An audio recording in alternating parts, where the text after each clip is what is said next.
Hey everybody. We are back for more docket updates in the Fat Joe, Joseph Cartagena v. Terrence Dixon, Tyrone Blackburn, and Tyrone Blackburn law firm, the defamation case. If you missed what brought us here, there's a playlist in the description. I highly recommend going over the transcript readings and the recent streams involving the motion for sanctions against defendants Tyrone Blackburn and Terrence Dixon, and then Tyrone Blackburn's opposition to and also motion for sanctions against Fat Joe, but mostly against Joe Tacopina, his attorney. It's been a whole ordeal, but it is very interesting to go through and see the whole thing unfold. What we're going to be looking at today is Fat Joe's team's response to Tyrone Blackburn's latest motion and antics, leaving off last with the March 27th second deposition of Tyrone Blackburn. So let's get into it, you guys. To show you on the screen here, everything that we're looking at today is from the docket. Nobody's leaking anything to me, just in case anybody's wondering. We're working straight from the docket. So first up, we're going to start with this memorandum of law in support of the motion for sanctions and their opposition to Blackburn's motion for sanctions. And as they mention these exhibits, we'll pull them up as we go. So don't worry, we will get to watch the video clip that was included of the deposition, but we'll watch it when we get to the right place. So here we go. We've got 32 pages, you guys, so strap in, strap in. Let me, I think I put myself over here last time. Put you guys up here with me. We'll move this over a little.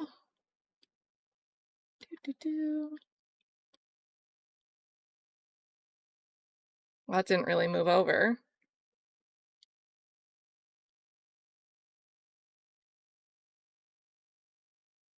All right, there we go. That way you guys will be able to read. And here we go. So, Joseph Cartagena, the plaintiff, v. Terrence Dixon, Tyrone Blackburn, and T.A. Blackburn Law. And if it comes down to it, they want this to have oral arguments, and I will, of course, see if we can listen in, or if I can listen in and we can't broadcast it, I can relay to you guys what happens. But here we go. Plaintiff Joseph Cartagena, Fat Joe, combined memorandum of law in 1, further support of his motion for sanctions, and 2, opposition to defendants Tyrone Blackburn and T.A. Blackburn Law, cross motion for sanctions. And look, this cross motion for sanctions, they're specifying that it's just Tyrone Blackburn and his law firm that are asking for cross sanctions. Tyrone Blackburn's client, Terrence Dixon, is just left in the dark. He's just not part of this. He's not also seeking motions against plaintiff.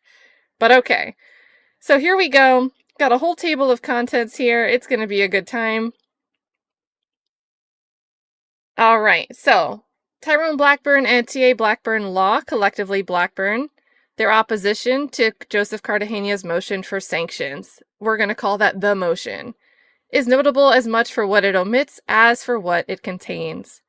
Blackburn does not deny that, and we've got a list. We're starting on page 1 with a bullet point list. Blackburn does not deny that during his March 6th deposition, his recall was impaired by narcotics only when questioned by Mr. Cartagena's counsel, yet fully restored when speaking with the court less than an hour later. Blackburn also does not deny that he could not answer basic questions, including whether he's a defendant in this case, or whether defendant Terrence Dixon is his client. He also did not deny that he made homophobic and transphobic remarks during Dixon's February 24th deposition, asking Chad Siegel, Mr. Cartagena's counsel, about his, quote, transition surgery, and referring to his, quote, husband. He also did not deny that he made vulgar remarks, sexist attacks, telling Mr. Siegel that his mother should have spit you out instead of swallowing, and that this guy is like, it's like his tampon is wet or something. Like, what is wrong with him? He does not deny that he directed the ethnic slur, quote, Joe Taco Face, at Mr. Cartagena's counsel, Joseph Tacopina. He does not deny that he threatened physical violence, warning Mr. Siegel he would never do this if it was outside, while Dixon boasted he could take Mr. Siegel down with his left hand. He also does not deny that he repeatedly instructed Dixon not to answer questions without asserting any privilege, or that Dixon's testimony was riddled with transparently feigned memory lapses. Instead, and then this is going to go into the paragraphs now. We did look at what was available for Terrence Dixon's February deposition. But remember when we were reading that, there were pages redacted, right? It was confidential material and only some parts of it were available to read. So we didn't get to read the full deposition, but we got to see like probably a fifth of what it would have been. That's just a guesstimate. And you could kind of tell from what we were able to see that I would agree with this characterization. When we didn't want to talk about something, we suddenly don't remember, we don't recall, we don't recall, and we don't recall. So back to the argument here, the motion. Instead, Blackburn attacks Mr. Cartagena's counsel and invents a narcotic impairment defense. The majority of Blackburn's opposition rests on demonstrable falsehoods, a complete catalog of which appears in Exhibit 1 to the reply declaration of Jordan Siev. Jordan Siev is counsel for Fat Joe. We're going to let's jump over on to these parts of the docket, starting with the declaration, and then we'll look at Exhibit 1. So the declaration, so this is Jordan Siev writing this to say like, hey, I'm attesting to these things declared below. Jordan Siev, declaration in further support of Plaintiff Joseph Cartagena's motion for sanctions, and in support of plaintiff's opposition to defendants Tyrone Blackburn and the law firm's cross-motion for sanctions. I, Jordan Siev, declare under penalty of perjury as follows. I'm a partner at the law firm Reed Smith. I make this declaration in further support of Fat Joe, and in opposition to Tyrone Blackburn's motion. I have personal knowledge of the matters set forth herein, and if called upon to testify, I could and would competently testify to the best of my knowledge to the matters set forth below. Attached as Exhibit 1 is a list of representations that defendants made in connection with their memorandum of law. 1, in opposition to plaintiff's motion for sanctions, and 2, support of defendant's cross-motion for sanctions. Exhibit 2 is a true and correct copy of an email from Ian M. Turetsky to defendant Tyrone Blackburn, dated March 20th, 2026. Attached as Exhibit 3 is a hyperlink to a true and correct copy of a segment of the video recording of the deposition of Blackburn, taken between 1:06 p.m. and 1:08 p.m. on March 27th of 2026, and then I declare under penalty of perjury that the foregoing is true and correct to the best of my knowledge, and this was signed and prepared yesterday. So, since we got reference to Exhibit 1 in the memorandum already, let's look at Exhibit 1, the catalog. They put together a side-by-side comparison catalog of left-hand side, Blackburn's representations, and they don't say what we think, they just say what the record actually shows. So each row is going to dispute a different representation made by Blackburn with what the record might actually show instead.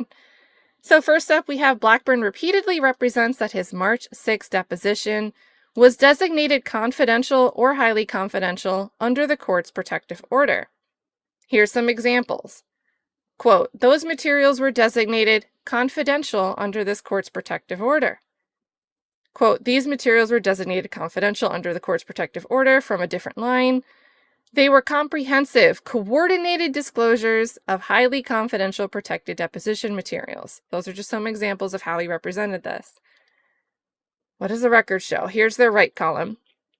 Mr. Cartagena's counsel emailed Blackburn several days before filing his motion, removing confidentiality designations from Dixon's February 24th and Blackburn's March 6 depositions, and requesting any notice of disagreement by close of business on March 20th, 2026.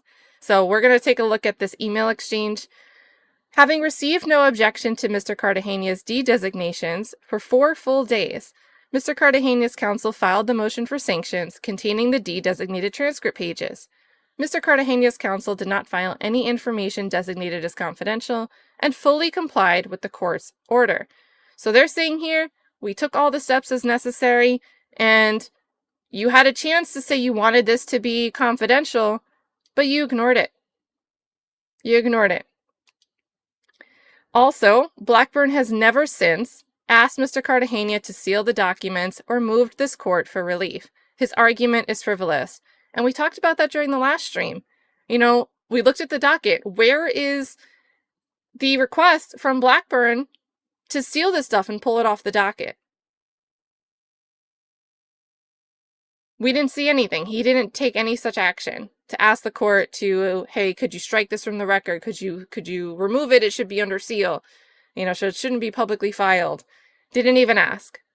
So that makes you wonder, if it's really supposed to be confidential, why are you only bringing it up to point the finger back at the party that's seeking motions against you and not actually seeking to remedy the thing that you're saying is a problem? So before we move to the next row, though, let's look at this email chain, Exhibit 2. Exhibit 2. And I believe this is going to work from the bottom up. So let's check the dates. All right, so February 16th, and then this is the 20th. Okay, so we're going to work from the bottom up. So this is back in February on the 16th to Tyrone Blackburn from Jordan Siev. Well, I guess it's CC'd. I think it was Ian Turetsky that's sending this. It says, Counsel, please find attached courtesy copies of the notices of deposition that were previously sent to you via FedEx. At your earliest convenience, please provide the names of all individuals who will be attending the deposition so that we may add them to our building security access list. Then on the February 20th, we have, Counsel, please let us know if you're amenable to moving your deposition from March 6th to March 9th. Your prompt response would be appreciated. And there was no reply so far in between. February 23rd, 3 days later. Counsel, I'm writing to confirm 2 matters regarding the upcoming depositions. First, please confirm whether you and your client will be appearing for the deposition scheduled for tomorrow. Second, please advise whether you are amenable to rescheduling your deposition from March 6th to March 9th. Thank you for your prompt attention to these matters. And then we have a reply. We have a reply on the 23rd. We will be there. That was it. That was the reply. And then Ian says, great. Please let me know if anyone else needs to be placed on the building security list. Thanks, Ian. March 2nd. We're jumping from the 23rd to March 2nd. So Terrence Dixon's deposition's already taken place. We have this message from Ian. It says, Counsel, please advise whether you're amenable to rescheduling your deposition from March 6th to March 9th. We already asked you a few times, but have not heard back. And then March 4th, the next day. Counsel, having not heard from you, please confirm whether you'll be appearing for the deposition scheduled for March 6th. Please also let us know if we should place anyone other than yourself of the building. I think it's supposed to say on the building, but it says of the building security access list. Thanks, Ian.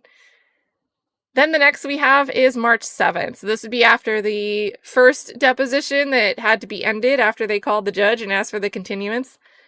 Counsel, pursuant to the order entered by the court earlier today, please confirm your availability for your rescheduled deposition on March 25th, and the law firm, T.A. Blackburn Law, rescheduled deposition on March 27th. Also, pursuant to the court's March 4th, 2026 order, please let us know if you're available to meet and confer on March 10th regarding the redactions in plaintiff's production, as well as the confidential material defendants filed in their March 2nd, 2026 motion to compel filings. In light of our explanations for the redactions during the March 4th, 2026, maybe they meant hearing and they didn't write that, please be prepared to address 1.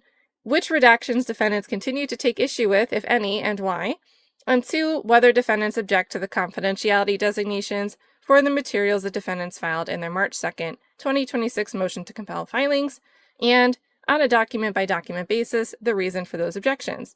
Thank you, Ian. All right, then we've got, let's see.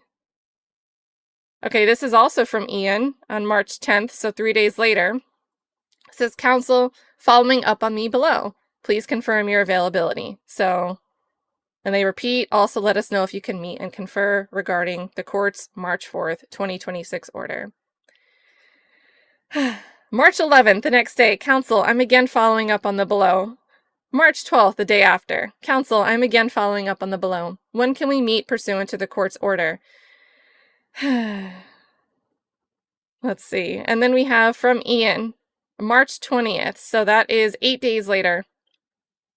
Pursuant to Section 20 of the Protective Order, the deposition transcripts in this case are automatically designated as highly confidential for the first 30 days following receipt of the final transcript, unless the parties agree otherwise.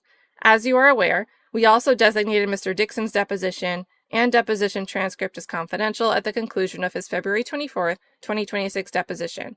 We write to remove all confidentiality designations in connection with both Mr. Dixon's deposition. Ooh, that would be fun. and your deposition, except those portions of Mr. Dixon's deposition that are highlighted in the attached transcript, for which we maintain our designations. Okay, I think those might be the parts we were missing then. Please let us know by close of business today if you do not agree to the foregoing. Okay, and then that was it. So, there we go. Because I guess that would have been... I mean, I wouldn't have run the 30 days for the March 6th one. Right? Because they filed their motion on March 24th, which would have been 30 days from Dixon's deposition. Let's see. But that's the complete Exhibit 2. So we're back to our comparison table, our catalog, you guys. And hey, everybody tuning in. Let's see. Yes. So then let me show how that works. So, and sometimes it's finicky, sometimes it doesn't always pull. Because there's times where I've purchased a document and I'll even like go make sure I still have it downloaded on my computer or my phone or whatever, and it won't show as being publicly available, but that's like, 4 out of 5 times it works the way it should.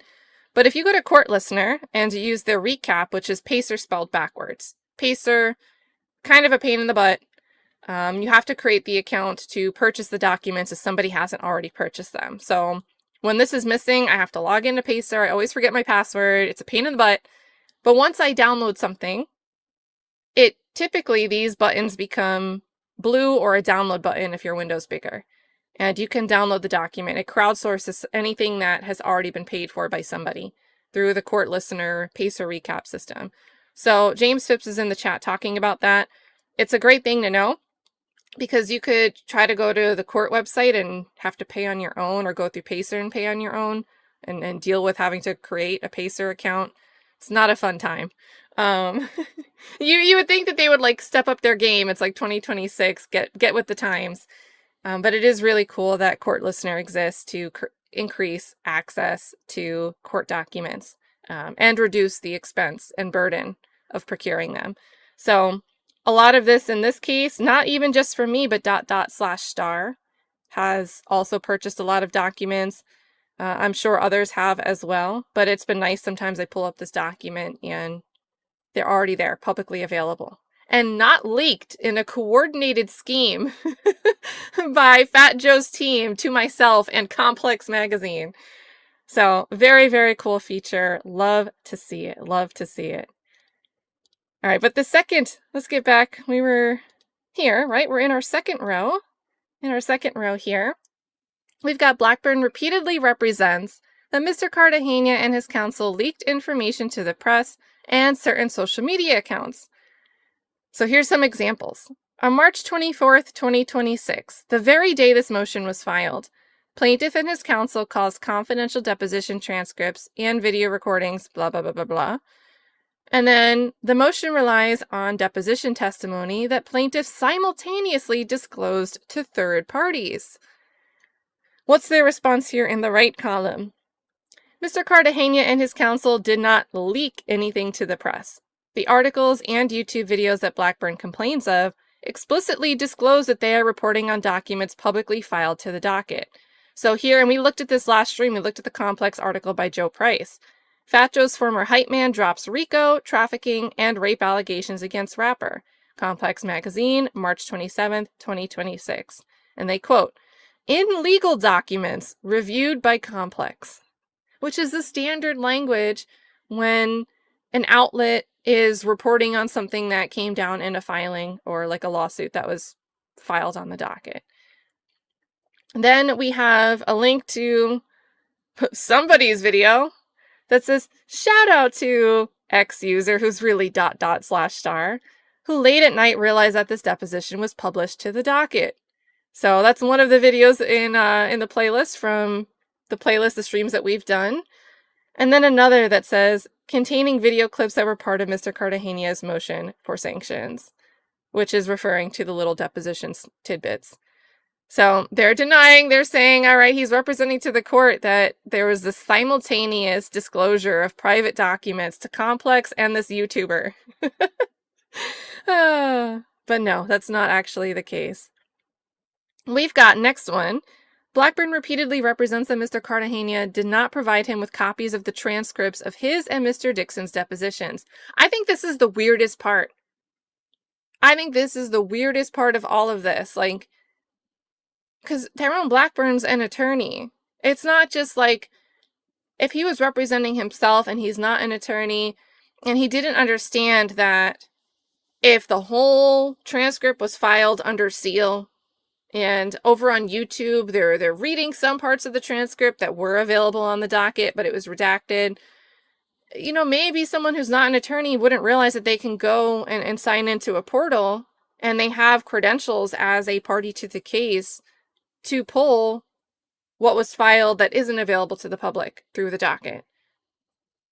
But Tyrone Blackburn's an attorney, so I couldn't make sense of this claim as we kept reading it, and he said it over and over.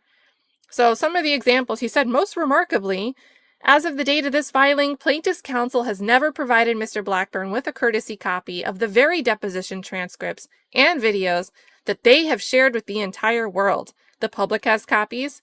YouTube viewers have copies. Complex Magazine's readership has copies. Which, this isn't even accurate. I don't even think I harped on this last time.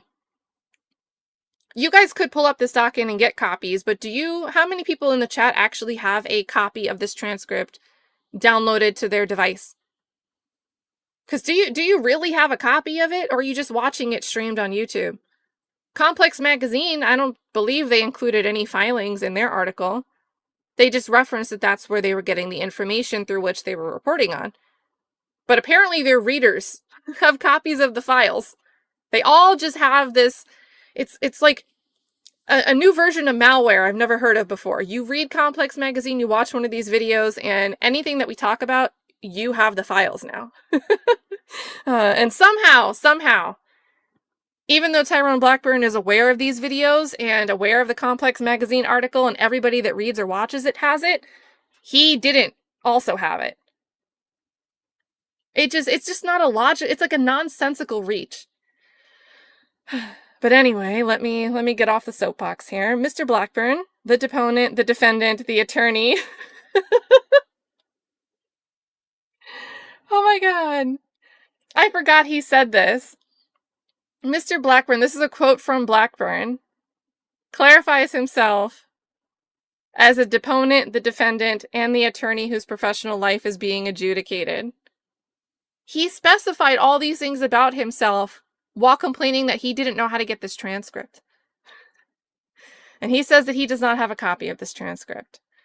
This court should not entertain a motion for sanctions by a party in willful contempt of its own protective order and has denied its adversary access to materials it has freely shared with the media. Another example, quote, the court cannot adjudicate sanctions based on a record that has been, ellipses, withheld from the very party against whom sanctions are sought. Another example, first, it has deprived Mr. Blackburn of the ability to respond to the sanctions motion on equal footing, as the public has access to materials that have not been provided to him. Also, at minimum, plaintiff bears responsibility for the disclosure of materials exclusively within his possession and control during the protective order period and cannot avoid accountability by remaining silent as to disclosures that could not have occurred absent access to his production. Next example, there's so many. Quote, the motion relies on deposition testimony that plaintiff simultaneously disclosed to third parties in violation of the protective order while withholding those same materials from Mr. Blackburn. Next. And they have refused to provide Mr. Blackburn with copies of the very transcripts and videos they published to the world, leaving him to defend himself against a motion premised on materials he has not received, while those materials are being widely disseminated to the public. Not by the public, but to the public. There is a stark and irrefutable inequity at the heart of this motion. Plaintiff and his counsel have shared the deposition transcripts and video recordings with Complex Magazine, with YouTube broadcasters, and with anyone in the world who has internet access. They have not shared those same materials with Mr. Blackburn. As of the date of this filing, Mr. Blackburn has not received a courtesy copy of the transcripts or the videos from plaintiff's counsel. He is being asked to respond to a sanctions motion that relies on, quotes from, and submits as exhibits materials that he has not been provided. The public has the transcripts. YouTube viewers have watched the videos. Mr. Blackburn has not. And another example. Plaintiff asks this court to discipline Mr. Blackburn for his conduct during depositions, while simultaneously using those same depositions as instruments of public humiliation, distributing them to tens of thousands of viewers before Mr. Blackburn even had an opportunity to receive certified copies. So here we go. Here's the response. We're going to the right column. We've got Mr. Cartagena's counsel sent Blackburn a full, unredacted copy of Dixon's February 24th deposition before filing this motion. And that's cited to Jordan Siev Exhibit 2 in the declaration, so the email chain. Blackburn clearly has a copy of his March 6th deposition transcript because it was filed on the public docket, and Blackburn cites it throughout his opposition papers. Well, Blackburn himself publicly filed the transcript of his March 27th deposition. So they cite his own declaration, Blackburn's declaration, Exhibit 3, which we looked at on the last stream. That was the 280-page transcript of the second deposition. Blackburn also received copies of the relevant portions of Dixon's deposition transcripts and corresponding videos when Mr. Cartagena filed them to the public docket. And now what this means is, not only can he access the whole thing, but he also has a pointed way through the filings to the things that we're focused on for the purpose of our motions. So, we're not even asking him. He has the full transcript if he wants to go through it, but he's also, on notice of the specific parts to go look at. So, there's that one. Next Blackburn representation. Back in the left column. Blackburn repeatedly represents that he's requested an adjournment of his March 6th deposition, which the court denied. Here's the quoted examples. He did not proceed silently or strategically. He sought an adjournment from the court in advance, disclosed his condition to opposing counsel, and placed the issue squarely before the court. So this is him writing in the third person in his motion, defending himself against the motion for sanctions. Next is the March 6, 2026 deposition. The deposition plaintiff now complains about took place after Mr. Blackburn's request to extend discovery was denied at plaintiff's insistence. Next, having been denied the extension he requested, Mr. Blackburn was left with two options: appear or be held in contempt. He appeared. Next we have Rivera stands, this is a case. Rivera stands for the proposition that a deponent should seek relief rather than appear impaired and say nothing. It does not stand for the proposition that a deponent who sought relief was denied it. And remember, the relief he sought was to open up all of the discovery again. He didn't seek relief to delay this deposition that he agreed to a few days prior through a court order, a few weeks prior through a court order that the court memorialized in an order after it was agreed to verbally on a virtual conference with the court. Never said anything in the interim. He merely says that since his request to open discovery, which is a different issue than the scheduling of a deposition outside the discovery window because it had already been delayed and missed because of his surgeries and non-responsiveness previously, he's using that request for relief as if it's the same thing, and it's not. But it's what he wrote. He says it does not stand for the proposition that a deponent who sought relief was denied it, disclosed his condition on the record, and answered for hours under those circumstances should be sanctioned for failing to do more. All right, so what's their response? Column, right column. Blackburn never filed a motion to adjourn his March 6th deposition. Rather, 2 days before his deposition, Blackburn asked the court to adjourn a conference because he had appearances scheduled in Kings County Supreme Court and the Eastern District of New York that morning, and affirmed he was fully available and prepared to participate in an afternoon conference. The court granted Blackburn's request. Yeah.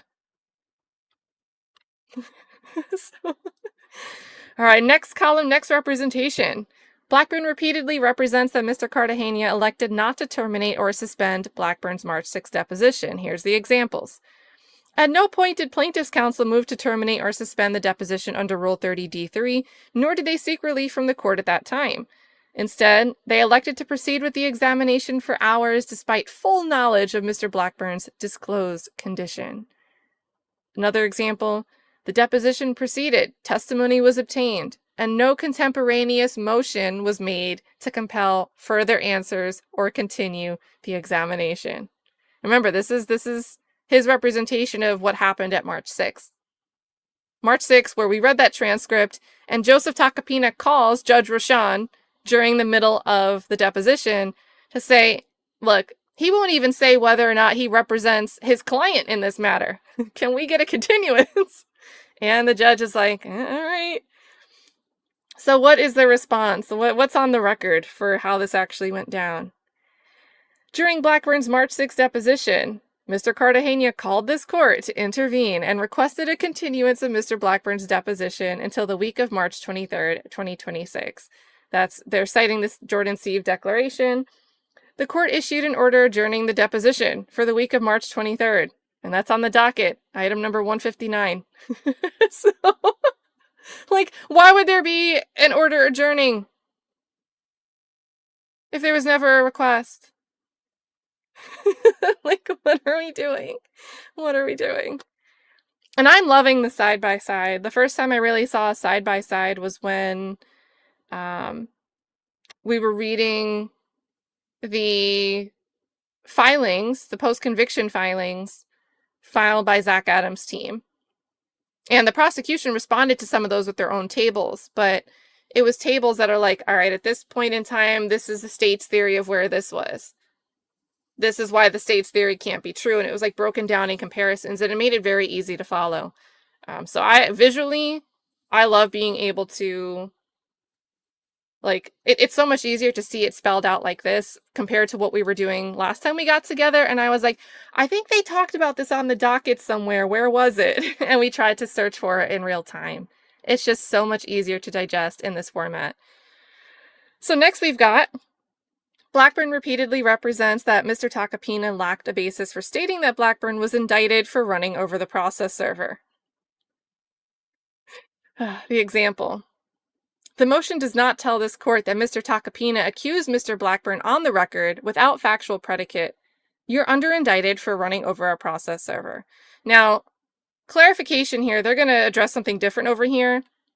But what Blackburn was referring to here, in this, at the time of his writing, he's referring to a motion that Fat Joe's team wrote on March 24th and saying, oh, they omitted this part in their motion.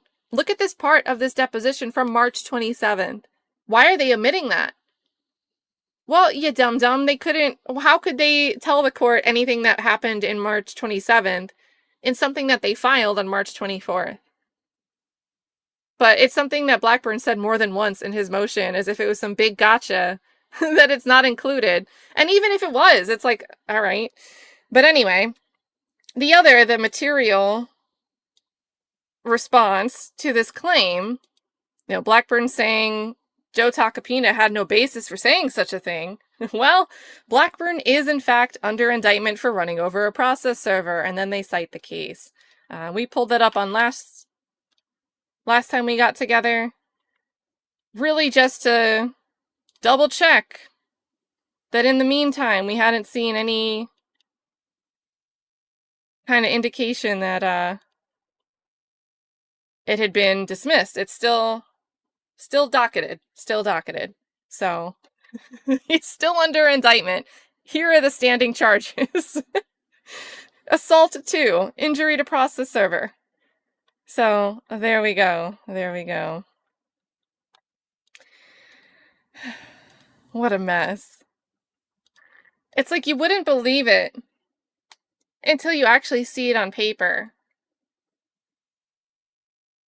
All this does is just draw attention to the fact that you're under indictment for running over a process server. Oh, there was another example. I missed it. Mr. Tacopina also stated, you're under indicted for running over a process server. This accusation was made without any documentation or factual predicate established on the record. The next representation they're going to tackle. Blackburn represents that he repeatedly informed the court that his doctor recommended that he refrain from work for 2 weeks. This has been a fun ride. There's like so many side stories to follow in this. We have the process server indictment, the cosmetic procedures and that story, the AI usage, the what's going on in the Jersey courts that Blackburn's telling a judge he can't continue to practice at this point in time and then continues to practice. There's just so many side sagas. But here we have these examples. The medical record is not in dispute. And again, these are quotes from Blackburn's own writing, right? This isn't like anybody else saying the medical records aren't in dispute. This is Blackburn saying that they're not in dispute. So according to Blackburn, the medical record is not in dispute. Dr. Jason Emmer confirmed in writing at the end of February that Mr. Blackburn underwent procedures on January 23rd, 2026 and February 3rd, 2026, that he was placed under local anesthesia, and that he was prescribed narcotics, antibiotics, and antiemetics, with the recommendation to refrain from work for 2 weeks. These facts were disclosed to this court on February 5th, 2026, and again at the February 10th conference, the emergency conference they called after we had issues, failure to respond, where Tyrone Blackburn, in like the eve before a deadline, says, hey, you know what? I'm not actually going to be able to sit for this deposition. Well, I'm not making a phone, but he emails Fat Joe's team. I'm not going to be able to make this deposition that was scheduled for this point in time. I'll tell the court. I'm dealing with like an unexpected second procedure from this first procedure. He never tells the court. Doesn't tell the court until after Cartagena goes out of the way to tell the court that, hey, it's been a few days. He said he would tell you guys. And since the deposition's supposed to take place tomorrow, we don't want you to think that we messed up the deposition because he didn't inform you like he said he would. But according to Blackburn, he's saying these facts were disclosed to this court on February 5th, 2026, and again at the February 10th conference, the emergency conference that Judge Rochon called. They were not invented after the fact. Next, we've got Mr. Blackburn's medical narrative, disclosed in writing on February 5th, repeated at the February 10th conference, stated at the outset of the deposition, and confirmed to Judge Rochon in real time, has been consistent from the first day it was asserted to this day. And I believe the February 10th, the conference transcript is available in full. I reported on it. I tuned in and listened to that one. Either way, there's like information either through my reporting or the transcript for it is available, or both, if you want to take a deeper look at what happened at that February 10th hearing. On February 5th, 2026, Blackburn filed a letter falsely representing that medications rendered him, quote, unable to prepare for or attend the depositions for, quote, approximately 6 to 8 weeks, not just 2 weeks as Dr. Emma recommended. Moreover, only 5 days later at the February 10th conference, Blackburn reversed course, claiming he had numerous court obligations throughout February and could sit for depositions in late February and early March. This is when he agrees to these February and March deposition dates. After Blackburn confirmed his availability, the court ordered depositions to take place on February 24th and March 6th as agreed, that's in quotes, not late March as Blackburn represents. So, you did it to yourself. You agreed with the court ordered it. So, this representation that Blackburn repeatedly informed the court that his doctor recommended that he refrain from work, and he told the court he couldn't do these depositions, meet these obligations, and plaintiff persisted and insisted otherwise. It's just not what happened. It's not reflected in the record. Next, we have Blackburn represents that the court, quote, accommodated Blackburn's condition by rescheduling the deposition from February to late March. Here's the quotes. These facts were disclosed to this court on February 5th, 2026, and again at the February 10th conference. They were not invented after the fact. This court accommodated them by rescheduling the deposition to late March, an accommodation that would not have been granted if the medical claims were not credible.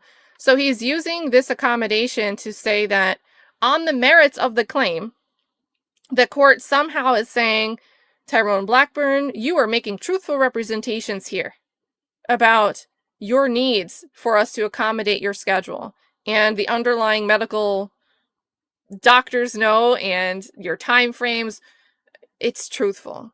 That's what Blackburn was saying in his motion, that the court weighed in on the merits and found them to be based in a good faith representation to the court. Another example. The threshold dispositive fact is one plaintiff cannot escape. This court itself rescheduled Mr. Blackburn's deposition from February to late March because it accepted that his narcotic medication regimen warranted accommodation. Courts do not reschedule court-ordered depositions on fabricated medical claims. That's the argument he's making. In response, we're going to the right column. The court did not accommodate Blackburn during the February 10th conference by moving his deposition to late March. The court ordered depositions to occur on February 27th and March 6th in accordance with Blackburn's agreement and representations that he was available on those days. In any event, given the discrepancies in Blackburn's narrative, the court noted that Blackburn's claim regarding his purported treatment window, quote, appeared not to be accurate.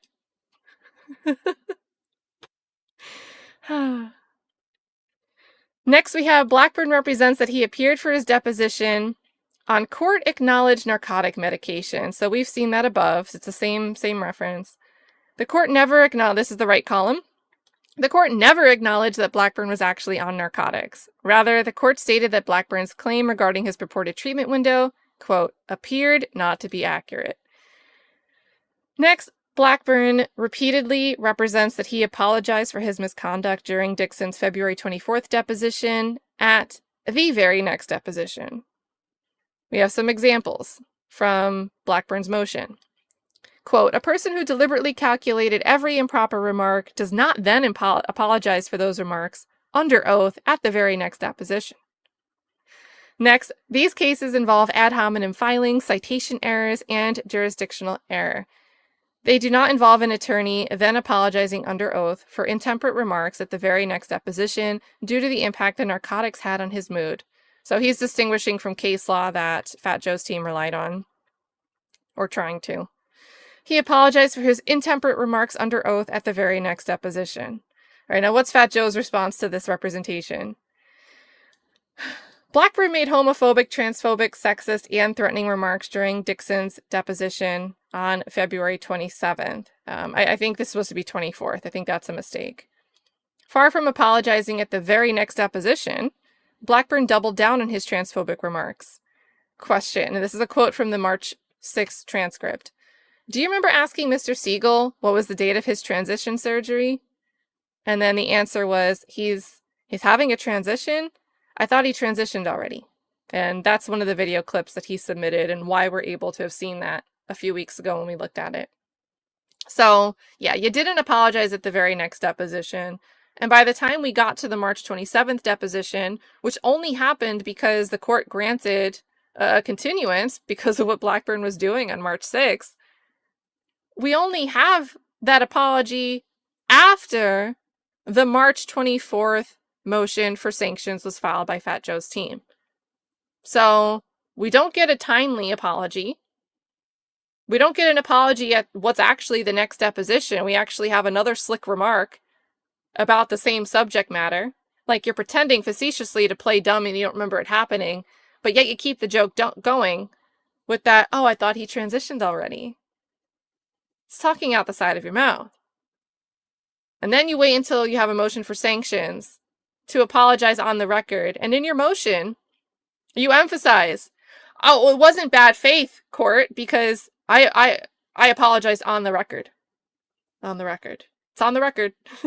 Like, it doesn't seem like the purpose of the manifest function of your apology was not to actually apologize. It was to get ahead or try to retroactively dance back behind the behavior that's underlying a motion for sanctions against you at this point in time.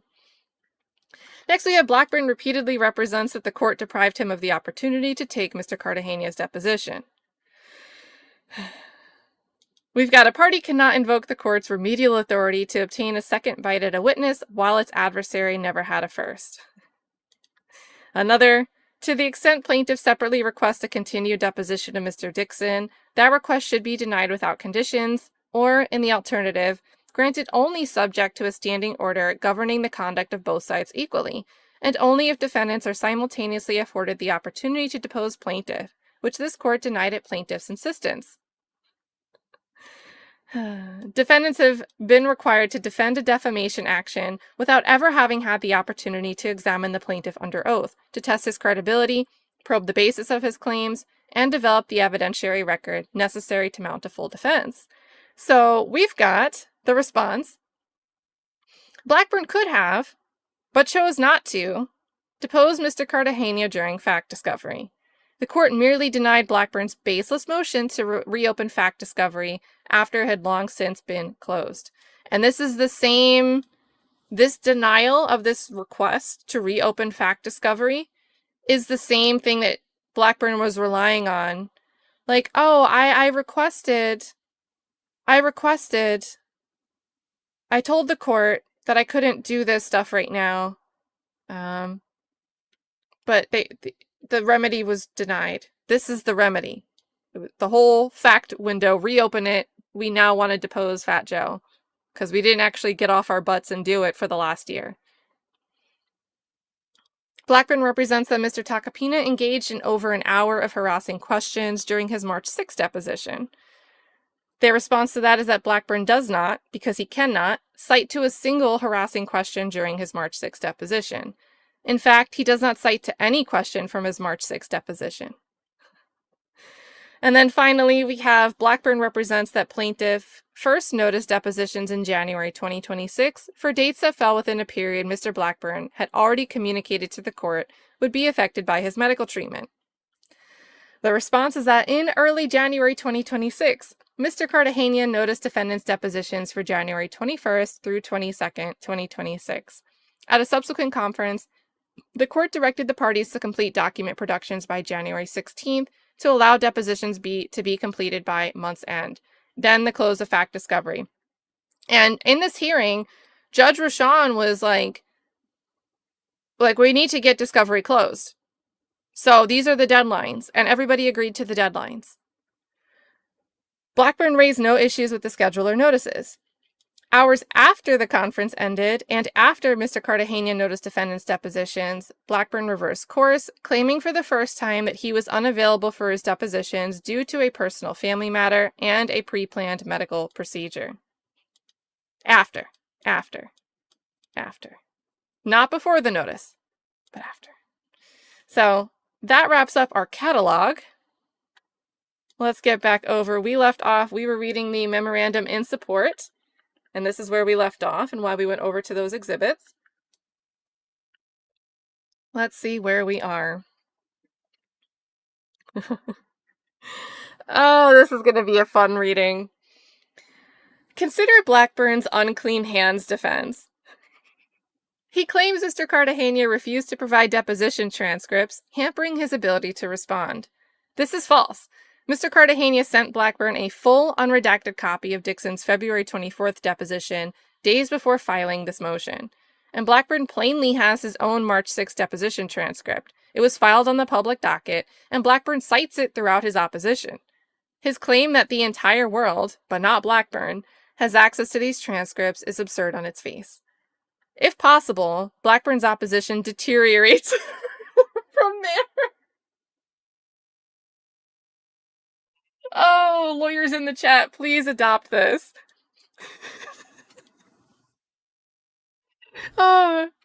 If possible, his opposition deteriorates further from there.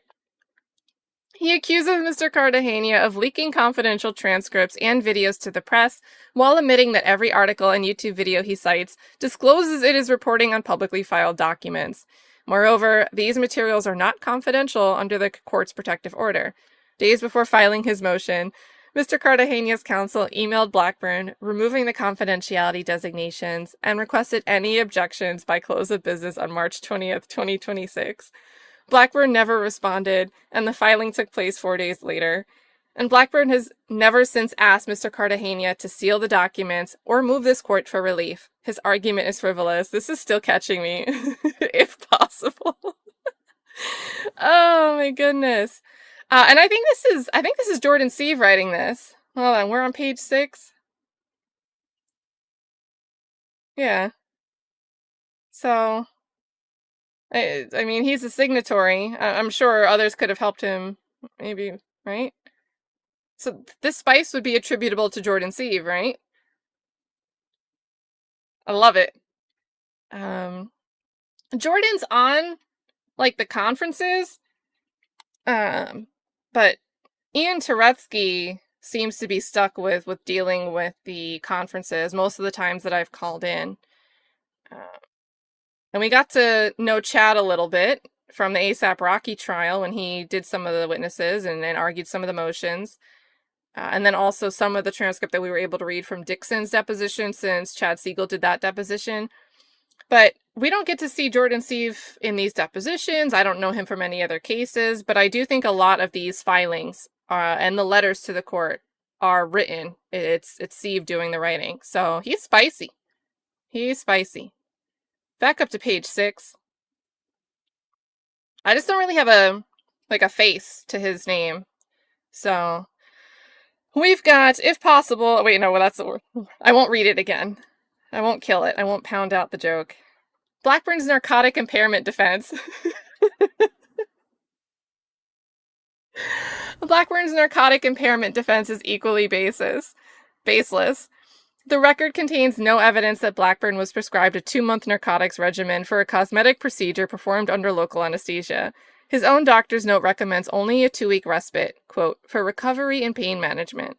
And Blackburn cannot name any of the medications he was purportedly taking, let alone the procedure he underwent. If you're curious about that, please go check out the deposition transcript for March 6th, where Takapina pulls up the cosmetic doctor's website and goes, was it this? Was it this? Was it liposuction? Was it this? Was it this one? And goes through the whole website menu. And Blackburn's just like, I don't recall. I don't recall. I don't recall. I don't know. I'm not a biologist. I don't recall. Blackburn's narcotic impairment defense, they're sticking with this phrase, faces another fatal defect. His memory failures were suspiciously selective. He could not recall basic facts when questioned by Mr. Cartagena's counsel, but spoke with complete clarity when addressing the court less than an hour later. Confronted with this selective impairment, Blackburn invents a novel medical theory: painkiller-induced episodic context-dependent variable impairment. He cites no medical literature supporting this theory. No physician diagnosed it. It is a fabrication invented to justify Blackburn's obstruction. Obstructionist and cute. Blackburn's conduct exposes his own defense as fraudulent. 10 days before his deposition, he was alert and combative during Dixon's examination. Throughout February and March, he filed substantive motions, appeared at court conferences, and assured multiple courts he was ready to litigate. He flew from New York to California for, and then presumably from California to New York after his procedure. After representing that he was merely going to lay on a cruise, he attended Carnival in Trinidad and Tobago, yet he claims he was too impaired to sit in a conference room and answer whether Dixon was his client. The court should not credit this obvious pretense. Blackburn's final refuge is to blame this court for scheduling his March 6th deposition and denying his requested adjournment. Both premises are false.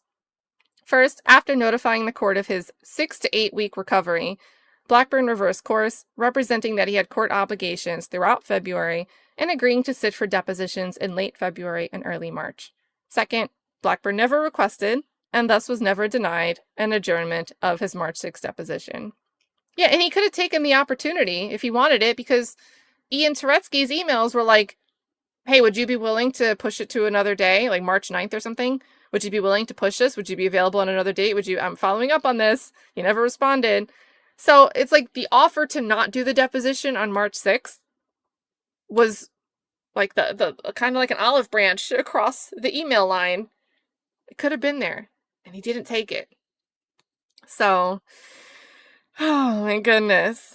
Blackburn's cross motion for sanctions fails for many of the same reasons. His claim that Mr. Cartagena leaked confidential materials collapses because the materials were neither designated confidential nor leaked.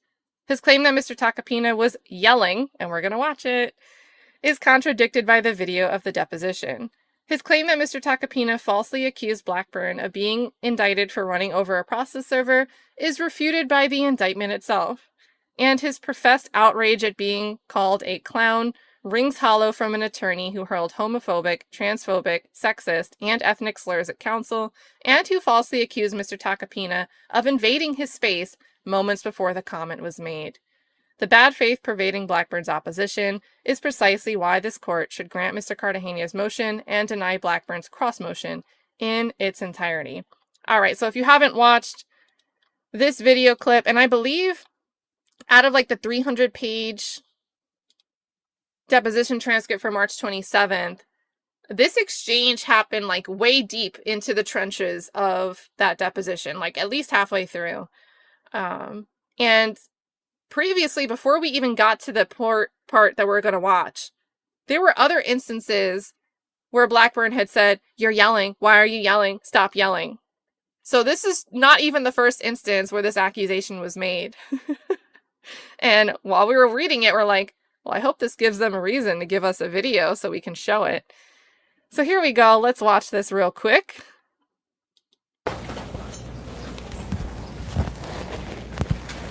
So that big Instagram post that I showed you before, which is Exhibit 5, that's one of them. You then talk about a pattern in your Instagram, what you're being sued for, Mr. Blackburn. You're yelling again. 2 females discuss your client's disgusting pattern of grooming and sleeping with 16-year-old children. You actually wrote that. What evidence do you have of that in this case? I don't know what you're referencing. You haven't presented an exhibit or anything in front of me. No, I did present it. We read it before. No. It's Exhibit 5. What was this last question, please? Because I don't think he said an exhibit in that question. I'm going to ask the questions. You're yelling again. Yeah, I am yelling because now you're starting to be obstructionist. And if you want me to go to court right now, you have a history with this court of being obstructionist, You're yelling. I feel threatened. sanctioned. You feel threatened? Yes. You're leaning over the table, sticking your hand in my face. There's a video right there. You know that, right, Well, bud? you're leaning and it looks like and you're inching closer. I was asking. You're a clown. Listen to me. Just called me a clown. I did. I called you a clown. Okay, that's Because you are. I mean, you're being sanctioned in every court you've ever appeared in. Okay. Okay, you're under indictment for running over our process server. Well, you told him his mother should spit instead of swallow. I don't remember saying that. But I don't care if you remember. There's a video of it. You're yelling and screaming at me, and that's abusive. I know you're not going to be around much longer in this business, so you might as well try and go out with some dignity. So why don't you try and answer some questions, okay? You made an I'm Instagram asking post. the court reporter if she can respond to if you can just show me where. This is the best part, in all seriousness. In the last question that he asked regarding some Instagram post, did he cite what the exhibit was? I don't know what he's reading. That's why I'm asking you. When I pulled it, I said this is Exhibit 5. No, I didn't. I don't think that's what you said. Okay, we'll see.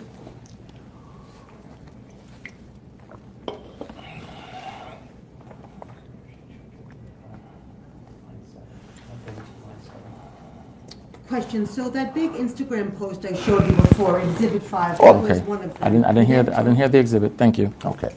So now I'm going to read you Exhibit 5, which is one of the... And the reason that's so funny is he did that through the whole deposition. We could only see it on paper, but it's like he wanted to find these excuses to delay or filibuster or waste and run out the clock. Who knows? Find a reason to act like counsel was being unreasonable. And then the court reporter is like, Exhibit 5. And he's like, oh, okay, I didn't hear it. I didn't hear that part. Oh my goodness. So yeah, there's all that. And I'm sure they'll talk about it in this motion. But here's a guy, Tyrone Blackburn. He already made this emphasis to the court. I didn't say these things in the February 24th deposition. I was under the influence of drugs. I wasn't myself. And I made sure to apologize at the very next deposition on the record. Which the next deposition was March 6th, and he did no such thing. He didn't apologize until like 100+ pages into this deposition on March 27th, 3 days after there was a motion for sanctions filed against him for his conduct. And to me, that just shows likely his idea is I'm going to get in there and I'm going to get stuff on the record, and I'm going to use that when I file my response and my cross motion for sanctions. I'm going to try to point the finger back and play the whataboutism game and try to say, if anything, we're both equally bad. Don't sanction me more or sanction me at all, or at least sanction him too. Rebuke him too. And if you're going in there with the intent to get an apology on the record, so you can say you have an apology on the record, when you put in your motion, Joe Tacopina acknowledged on the record, yes, I am yelling. It seems like you went in there with the intent to try more than once. I think it was like 3 times. You're yelling at me just to see if you would provoke somebody to facetiously agree with your false claim. And like, if this was just on a whim, if this is the first encounter I've ever had with this case, I don't think that I would get to that conclusion. Because it's kind of a big judgment. It's a big judgment leap. But based on all of the context, based on everything, watching this, hearing Tyrone Blackburn himself screaming at the February 24th deposition at Chad Siegel, hearing him scream at the court, yelling, "This is not a game," to Judge Rashawn, and then to watch or read these transcripts where he's accusing somebody else of yelling, to know that the attorney, when we could only see it on paper, was like, "There's video," implying that the person saying there's video is disputing that behavior is actually occurring. It just seems like somebody who went in there looking to get some Hansel and Gretel crumbs that they could feed into their reply to the motion for sanctions that's been filed against them. Just get something on the transcript and know that when it's read cold, without a video, you might not be able to know the context or the volume or the tone of how things are being said. So, like, a lot. It's a lot. But that was the available clip, you guys. It was 2 minutes and 15 seconds. I would die if they released the whole thing and we would watch the whole thing. If that ever happens, you guys know we'll be here. We'll do a live. Back to the motion. And I just think that that's beyond this case itself. I think it's also a great reminder that sometimes transcripts don't paint the whole picture. You can't make the same, you can't glean the same information just from words on a paper. You might not have the tone or someone's body language just from reading it on paper. So that was the end of that. They say the bad faith pervading Blackburn's opposition is precisely why the court should grant Mr. Cartagena's motion and deny Blackburn's cross motion in its entirety. Now we're getting into argument. So first, and remember, like, Dixon's like getting forgotten here. Dixon is a co-defendant, right? He's the client of Tyrone Blackburn. He's the client of Tyrone Blackburn's law firm in this case. And so great starting out here, Fat Joe points out Dixon filed no opposition to the motion for sanctions because the motion for sanctions filed by Fat Joe was against the defendants. But Dixon filed no opposition to the motion, and Blackburn does not address most of his conduct. Dixon's deposition lies at the heart of Mr. Cartagena's motion, yet Dixon filed no opposition whatsoever. Likewise, if you guys missed it, Tyrone Blackburn filed a motion for reconsideration when Judge Rashawn did not dismiss the defamation claims against any of the 3 parties. But he only filed that motion for reconsideration on behalf of himself and his law firm, and he's the sole practitioner at his law firm, so it's like him. He didn't file that motion for reconsideration for Dixon, his client. So same thing here. Blackburn, for his part, ignores the vast majority of the sanctionable conduct documented in the motion. Where a party fails to contest factual allegations or legal arguments, the court may treat those matters as conceded. Defendants are deemed to have conceded plaintiffs' arguments by failing to address them in their opposition brief, and that's coming from cases from the Southern District of New York, recent ones. The court should do so here. Next, Dixon does not oppose sanctions. This is a sub-argument. Mr. Cartagena moved for sanctions against Blackburn and his client, Dixon.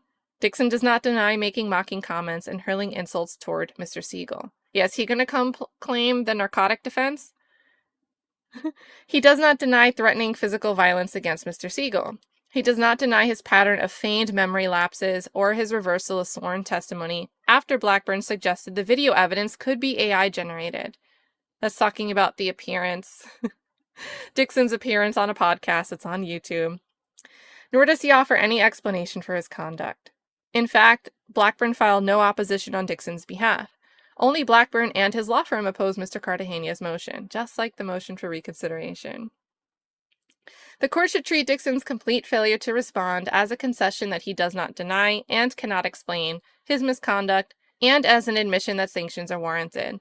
And they cite here another SDNY case from 2025, finding that defendants effectively conceded plaintiff's argument by not addressing it in their reply papers. Next sub-argument is Blackburn does not address most of his misconduct. Mr. Cartagena's motion details specific categories of misconduct warranting sanctions. First, it describes how Blackburn repeatedly interjected argumentative commentary, fed Dixon suggested answers, and testified on Dixon's behalf, stating, for example, he already answered that, before providing answers himself and explaining opposing counsel's litigation strategy to Dixon during examination. Second, it catalogs numerous instances where Blackburn instructed Dixon not to answer questions without asserting any valid privilege, including refusing to state a basis on the record for the instruction.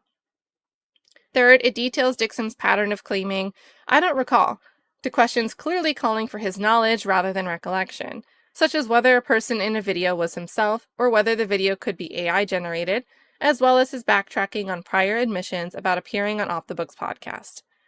Blackburn fails to address any of this misconduct in his opposition. His opposition says nothing about his speaking objections and witness coaching.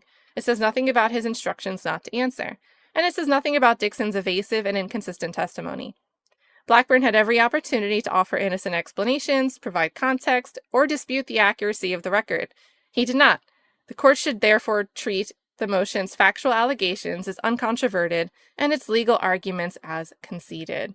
And they cite here an SDNY case from 2024 holding that a party's failure to respond to arguments raised in a motion may be deemed a concession of those arguments. Next, we have Blackburn's deflection underscores the need for sanctions. Blackburn devotes the lion's share of his opposition to deflecting attention from his conduct by attacking Mr. Cartagena, his counsel, and this court. He claims the court cannot sanction him because Mr. Cartagena lacks clean hands.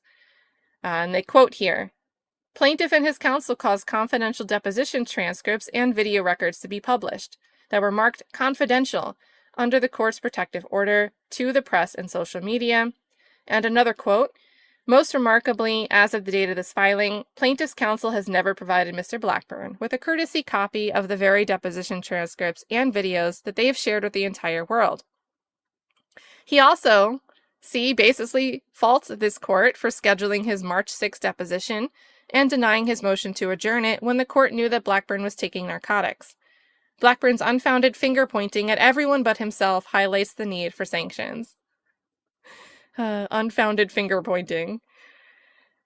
Mr. Cartagena complied with the court's protective orders. This is the first sub-argument here. Blackburn's unclean hands argument is predicated on the false allegation that Mr. Cartagena leaked deposition transcripts designated confidential under the court's protective order. But several days before filing his motion, Mr. Cartagena's counsel sent an email to Blackburn removing all confidentiality designations in connection with both Mr. Dixon's deposition and Blackburn's deposition, except for those portions of Dixon's deposition that were highlighted in a copy of the transcript attached here too. And they cite to Jordan Siev's declaration and Exhibit 2 the emails. Counsel specifically requested that Blackburn respond by close of business on March 20th, 2026, if he did not agree to the foregoing. And here's a screenshot of the same email we read earlier, highlighted that the subject line that the attachment is Terrence Dixon confidentiality designations. Because remember, this is the deposition where Cartagena wanted to keep certain portions designated confidential. And then in the body, they highlight in the screenshot, "We write to remove all confidentiality designations in connection with both Mr. Dixon's deposition and your deposition, except those portions of Mr. Dixon's deposition that are highlighted in the attached transcript, for which we maintain our designations." And that's how it got, they didn't publish the whole thing for Dixon. Oh, the next line. "As he frequently does." Now, this is something, ordinarily, maybe you write it, maybe you sleep on it, maybe I'm using blue, but maybe you redline it. But they left it. They said, "F it, we ball." As he frequently does, Blackburn chose not to respond to counsel's correspondence.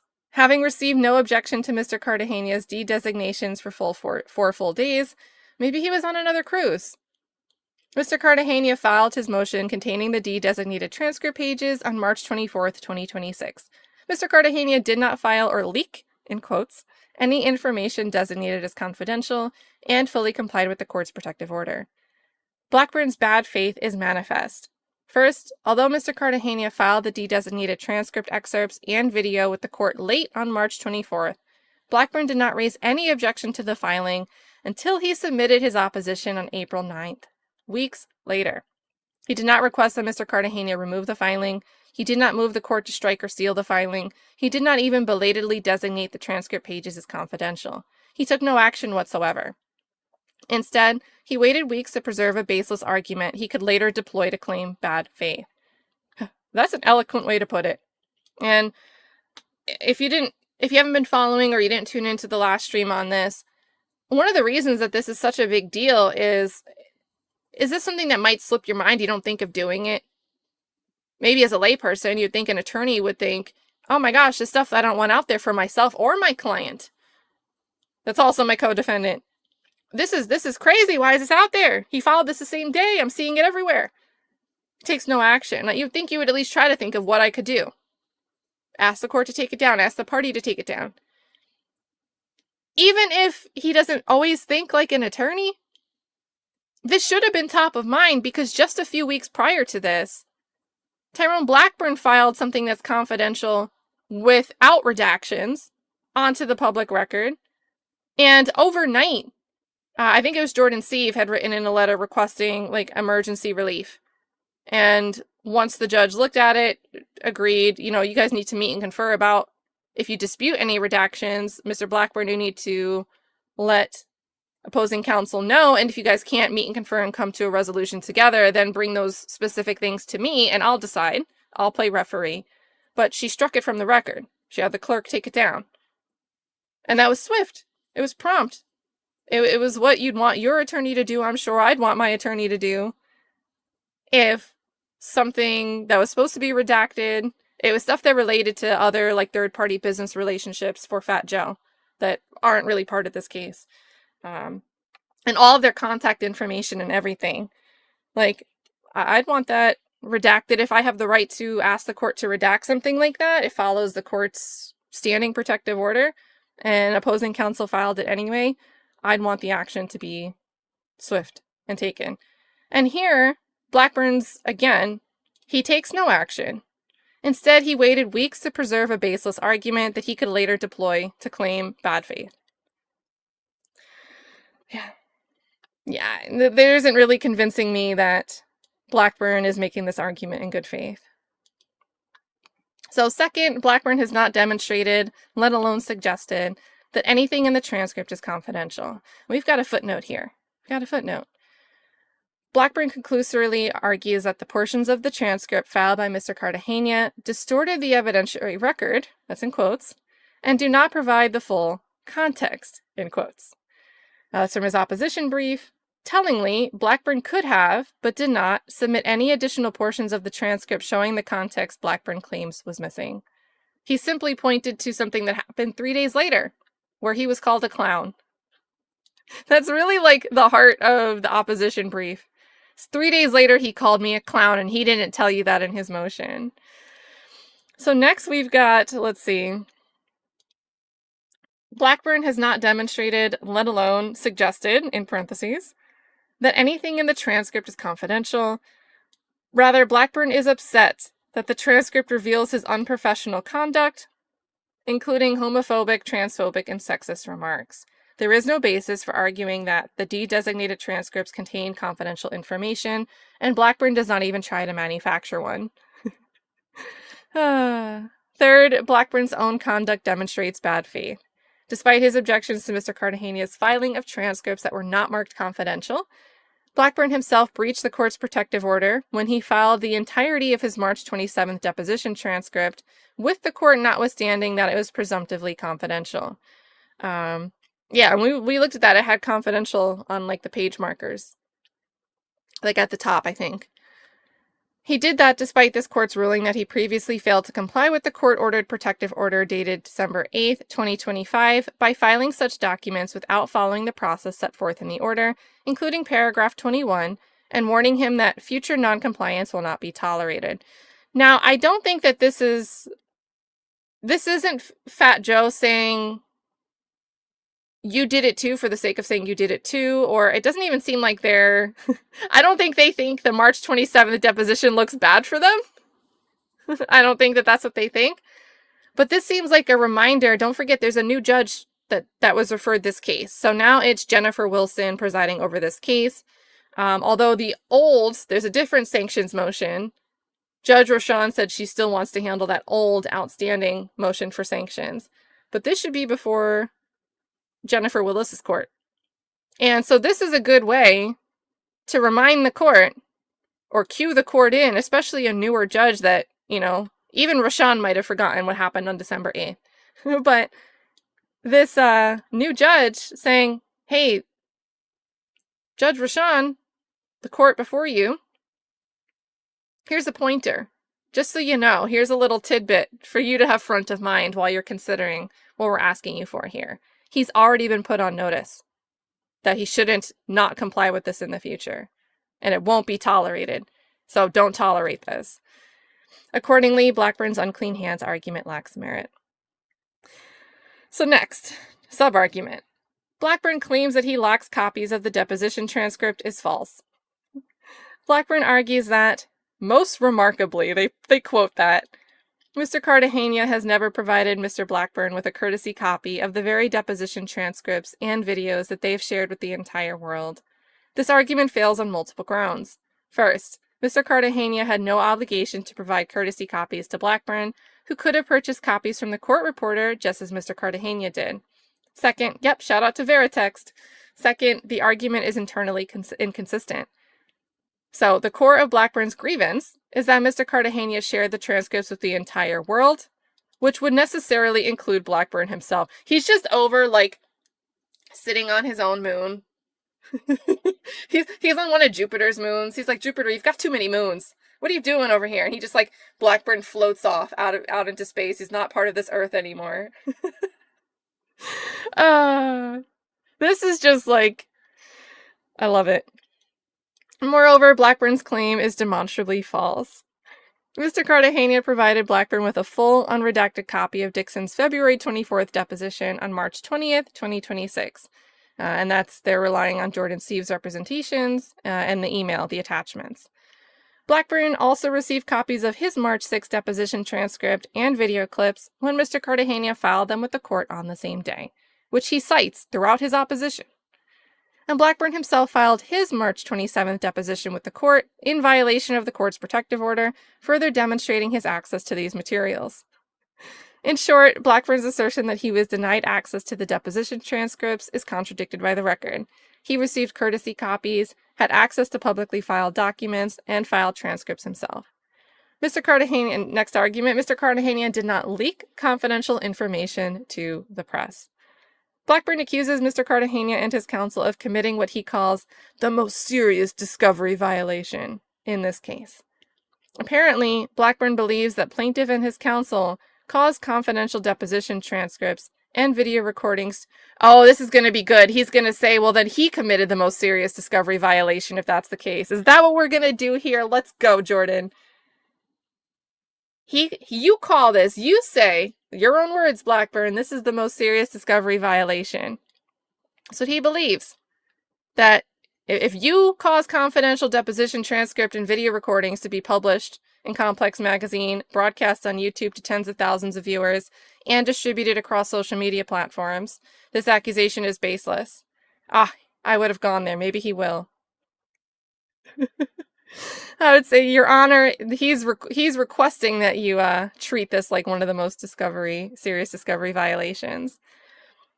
He goes on, he says, as part of this motion for sanctions, Mr. Cartagena filed on the public docket certain excerpts from Blackburn's deposition that were not designated confidential. Are we getting there? Mr. Cartagena was entirely permitted to do so under the court's protective order. Once those documents were filed on the public docket, they became accessible to anyone, including the media. Critically, the very articles and YouTube videos that Blackburn complains of confirm they relied solely on publicly filed documents. So they have Joe Price, the Complex article they quote here, in legal documents reviewed by Complex, and then me shouting out ... /star. Shout out to X user who late at night realized that this deposition was published to the docket. And then they link to the video that has one of the clips. There was no leak. Mr. Cartagena made only appropriate public filings that the media chose to report on. So we've got Blackburn agreed to his deposition date without objection. It's just like, we're going to run out of alphabet letters. Blackburn next blames Mr. Cartagena and this court for forcing him to appear at his deposition on March 6th. He emphasizes that he disclosed his medical condition with an expected narcotic regimen of 6 to 8 weeks in a February 5th letter and again at the February 10th conference. He frames this as evidence that his impairment was consistent, contemporaneous, judicially accommodated, and therefore not the signature of fabrication. The record flatly contradicts Blackburn's claim. On February 5th, 2026, Blackburn filed a letter stating that medications rendered him unable to prepare for or attend the depositions for approximately 6 to 8 weeks. Yet just 5 days later, at the February 10th conference, he reversed course. He represented to the court that he had numerous court obligations throughout February and that he could sit for depositions in late February and early March, within the 6 to 8 week window he'd claimed would render him incapable of appearing. He also confirmed his availability for February 24th and March 6th on the record, without conditioning his agreement on any medical limitation, and without requesting any accommodation. The court's second deposition order reflects this agreement. Having agreed to appear without qualification, Blackburn cannot now claim the court and Mr. Cartagena forced him to. Blackburn's argument rests on additional material falsehoods. It doesn't end there, there's more. He claims that we need the flex seal, hold it all in, this leak. He claims that this court accepted that his narcotic medication regimen warranted accommodation, and accepted the medical reality at the February 10th, 2026 conference. Just the opposite. The court stated, on the record, that Blackburn's claim regarding his purported treatment window appeared not to be accurate. Blackburn also falsely claims that he sought an adjournment from the court in advance of his deposition, which the court purportedly denied.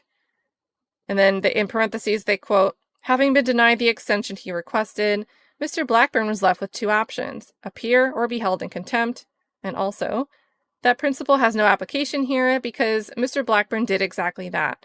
He sought a further extension, and the court denied it at plaintiff's insistence. And back to argument, they say, but Blackburn never requested an adjournment of his March 6th deposition. I've got a footnote. Footnote says, Blackburn states that the court order denying request for brief extension is attached as Exhibit 2 to his declaration. Exhibit 2 is actually the court's February 10th, 2026 order providing that defendants have agreed to and are hereby ordered to sit for depositions on February 24th. Oh, I didn't notice that. I don't think I noticed that when we read that. He titled it, and it's quoted, if they're quoting this correctly, and it's titled, it's capitalized like a title, as if this is what it is. Order denying request for brief extension. He really put that in his filing? That's bad. He's representing the title of an order, and, the order kind of speaks for itself, the title, when really, it's an order about the deposition dates. That's wild. That's wild.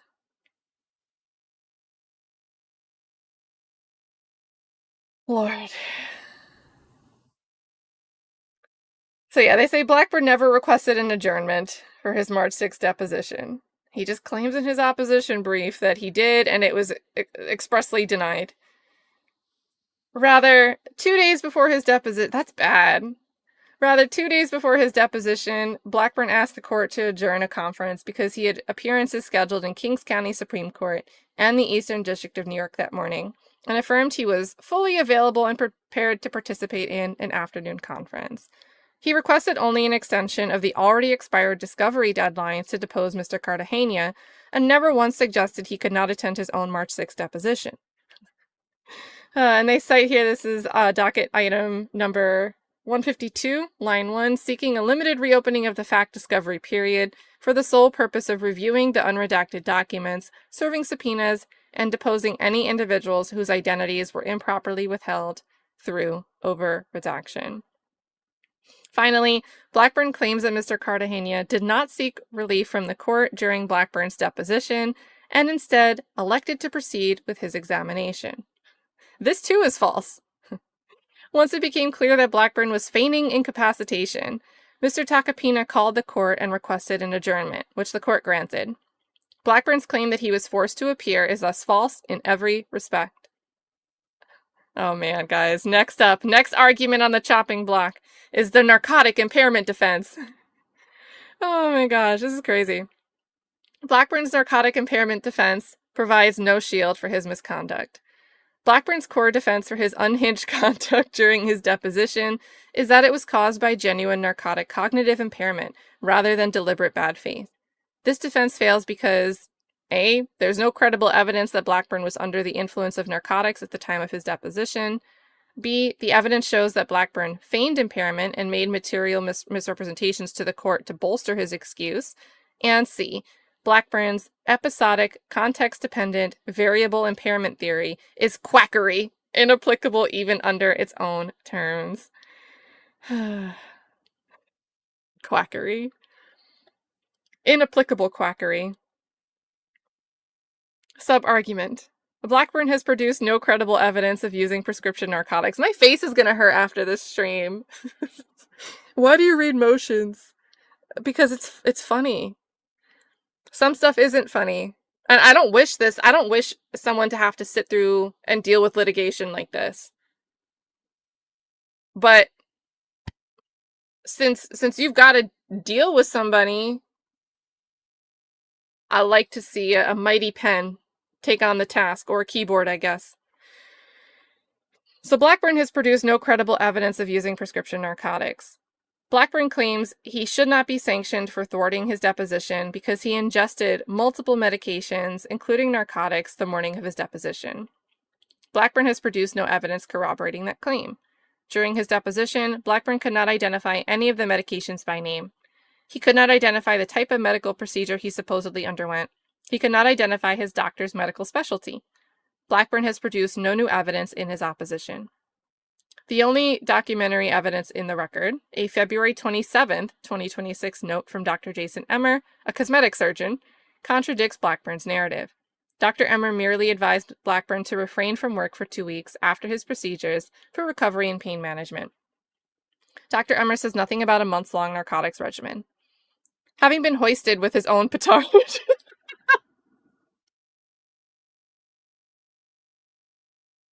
I love that he starts these paragraphs this way because it catches me off guard.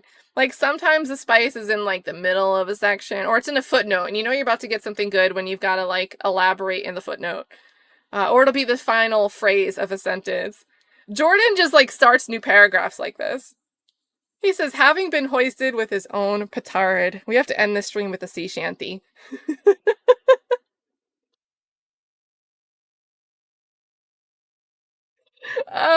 Blackburn tries to reconcile Dr. Emmer's note by speculating that a physician may advise 2 weeks of physical rest while prescribing a 6 to 8 week narcotic regimen.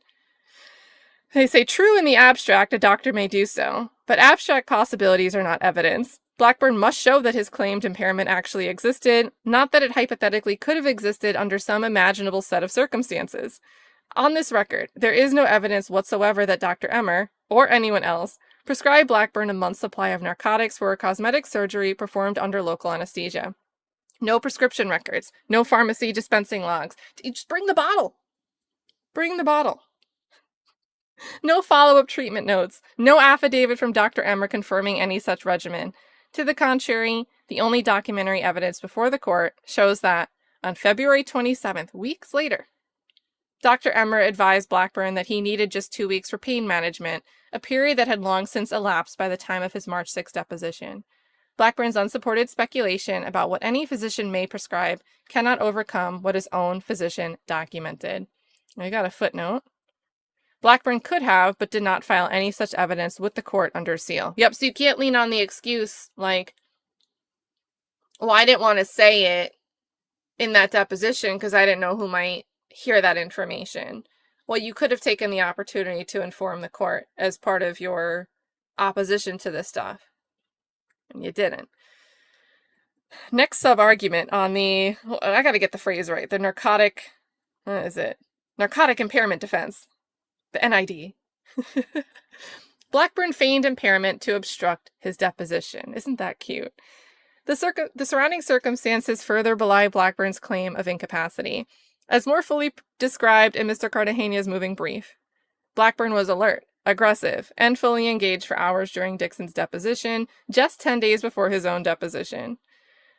And that's the thing. If you were so screwed up that you need to apologize for what happened in a deposition, like, don't you think, like, you should say something, file something with the court and put them on notice that, hey, I might have done something that could affect the future of this litigation as far as it relates to my client, who, I'm their fiduciary, and I gotta let the court know that I wasn't of sound mind during that, and, it was unintentional, but I'm letting you know. I'm just being candid with the court. It's like Dixon's just forgotten, lost in the sauce here. And maybe there's a reason for that. Maybe there's no reason to worry that Dixon's going to get offended and leave, because Dixon expressed during his deposition, he was asked, would any other lawyer take this case? And the answer was only Blackburn. Or like Blackburn was the only one that was willing to fight or whatever. So maybe Blackburn doesn't have to worry about standing up for his client because he doesn't feel like his client has anywhere else to go. Or even if he did, that he would. So Blackburn was alert, aggressive, and fully engaged for hours during Dixon's deposition just 10 days before. Blackburn's recall appeared to fail only when questions were adverse and to function when answers served his interests.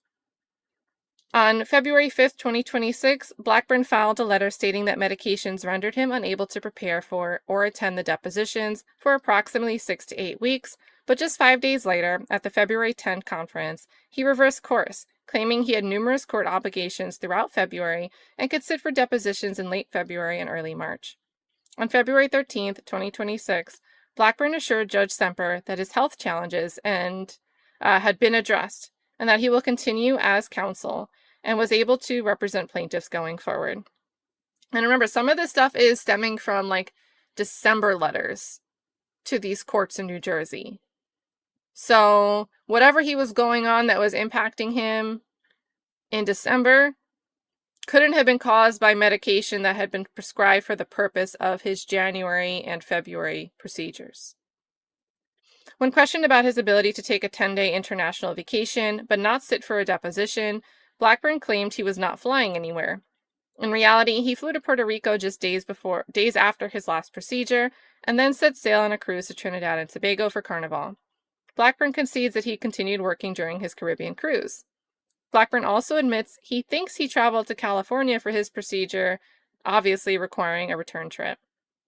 On March 2nd, 2026, 4 days before his deposition, Blackburn filed an opposition to Mr. Cartagena's prior sanctions motion, including a 20-paragraph declaration under penalty of perjury.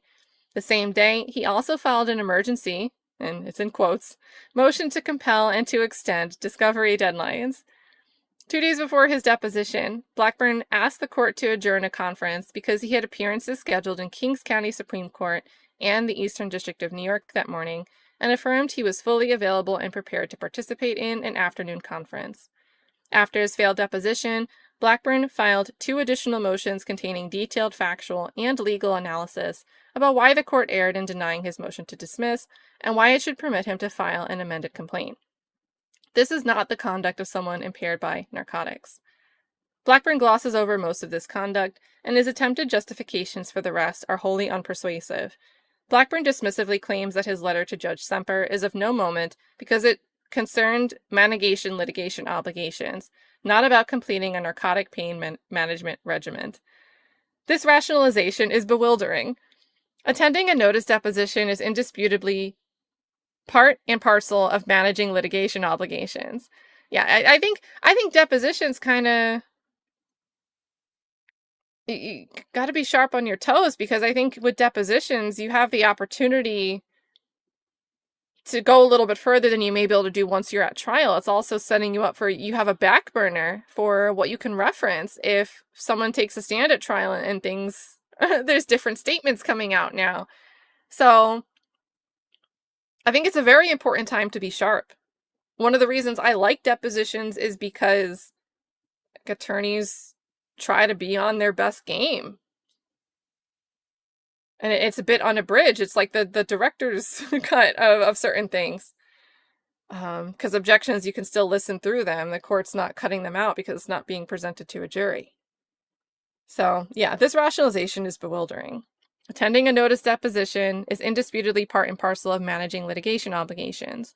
Blackburn cannot credibly maintain that he was too incapacitated by narcotics to sit for a deposition, including at which he claimed that he could not recall whether he represented his client, while simultaneously possessing the mental acuity necessary to attend court conferences, draft and file substantive motions, and discharge his fiduciary duties.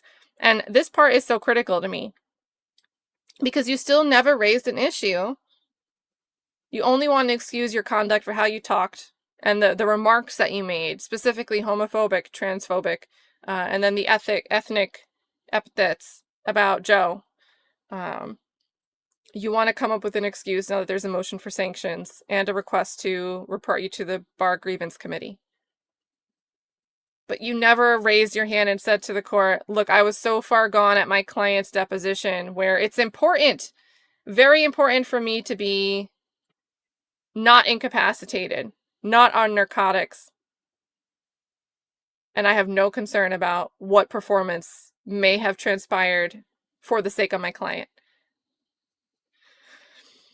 These activities require the same, if not greater, cognitive faculties as answering questions about the identity of his client at a deposition. Yeah, because they never really got much farther than that.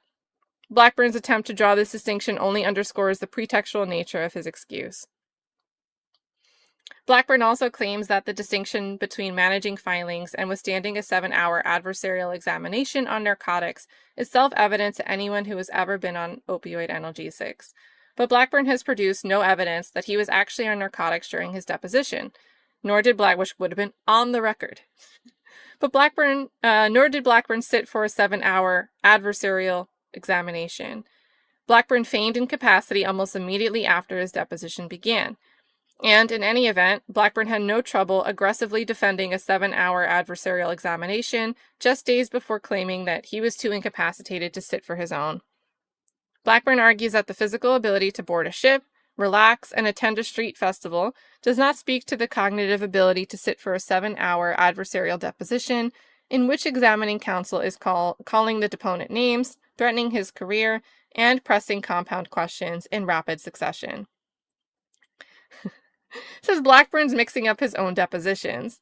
The deposition at which Blackburn feigned incapacity was his March 6th deposition, not the later March 27th deposition, where he now claims examining counsel called him names and threatened his career. It's a good point.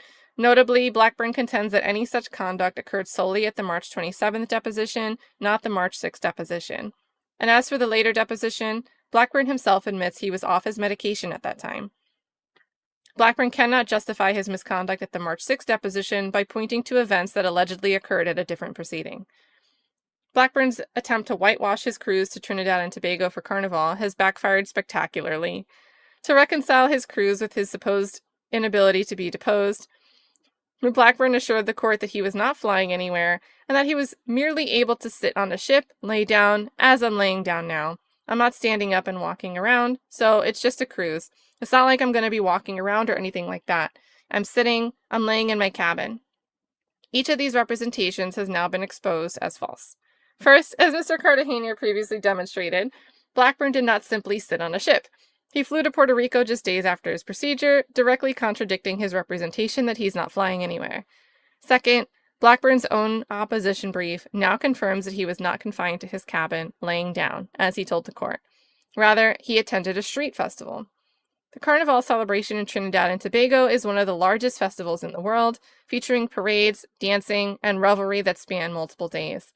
The website for Blackburn's cruise operator advertises as much. And then they link, and I think they spell the name wrong.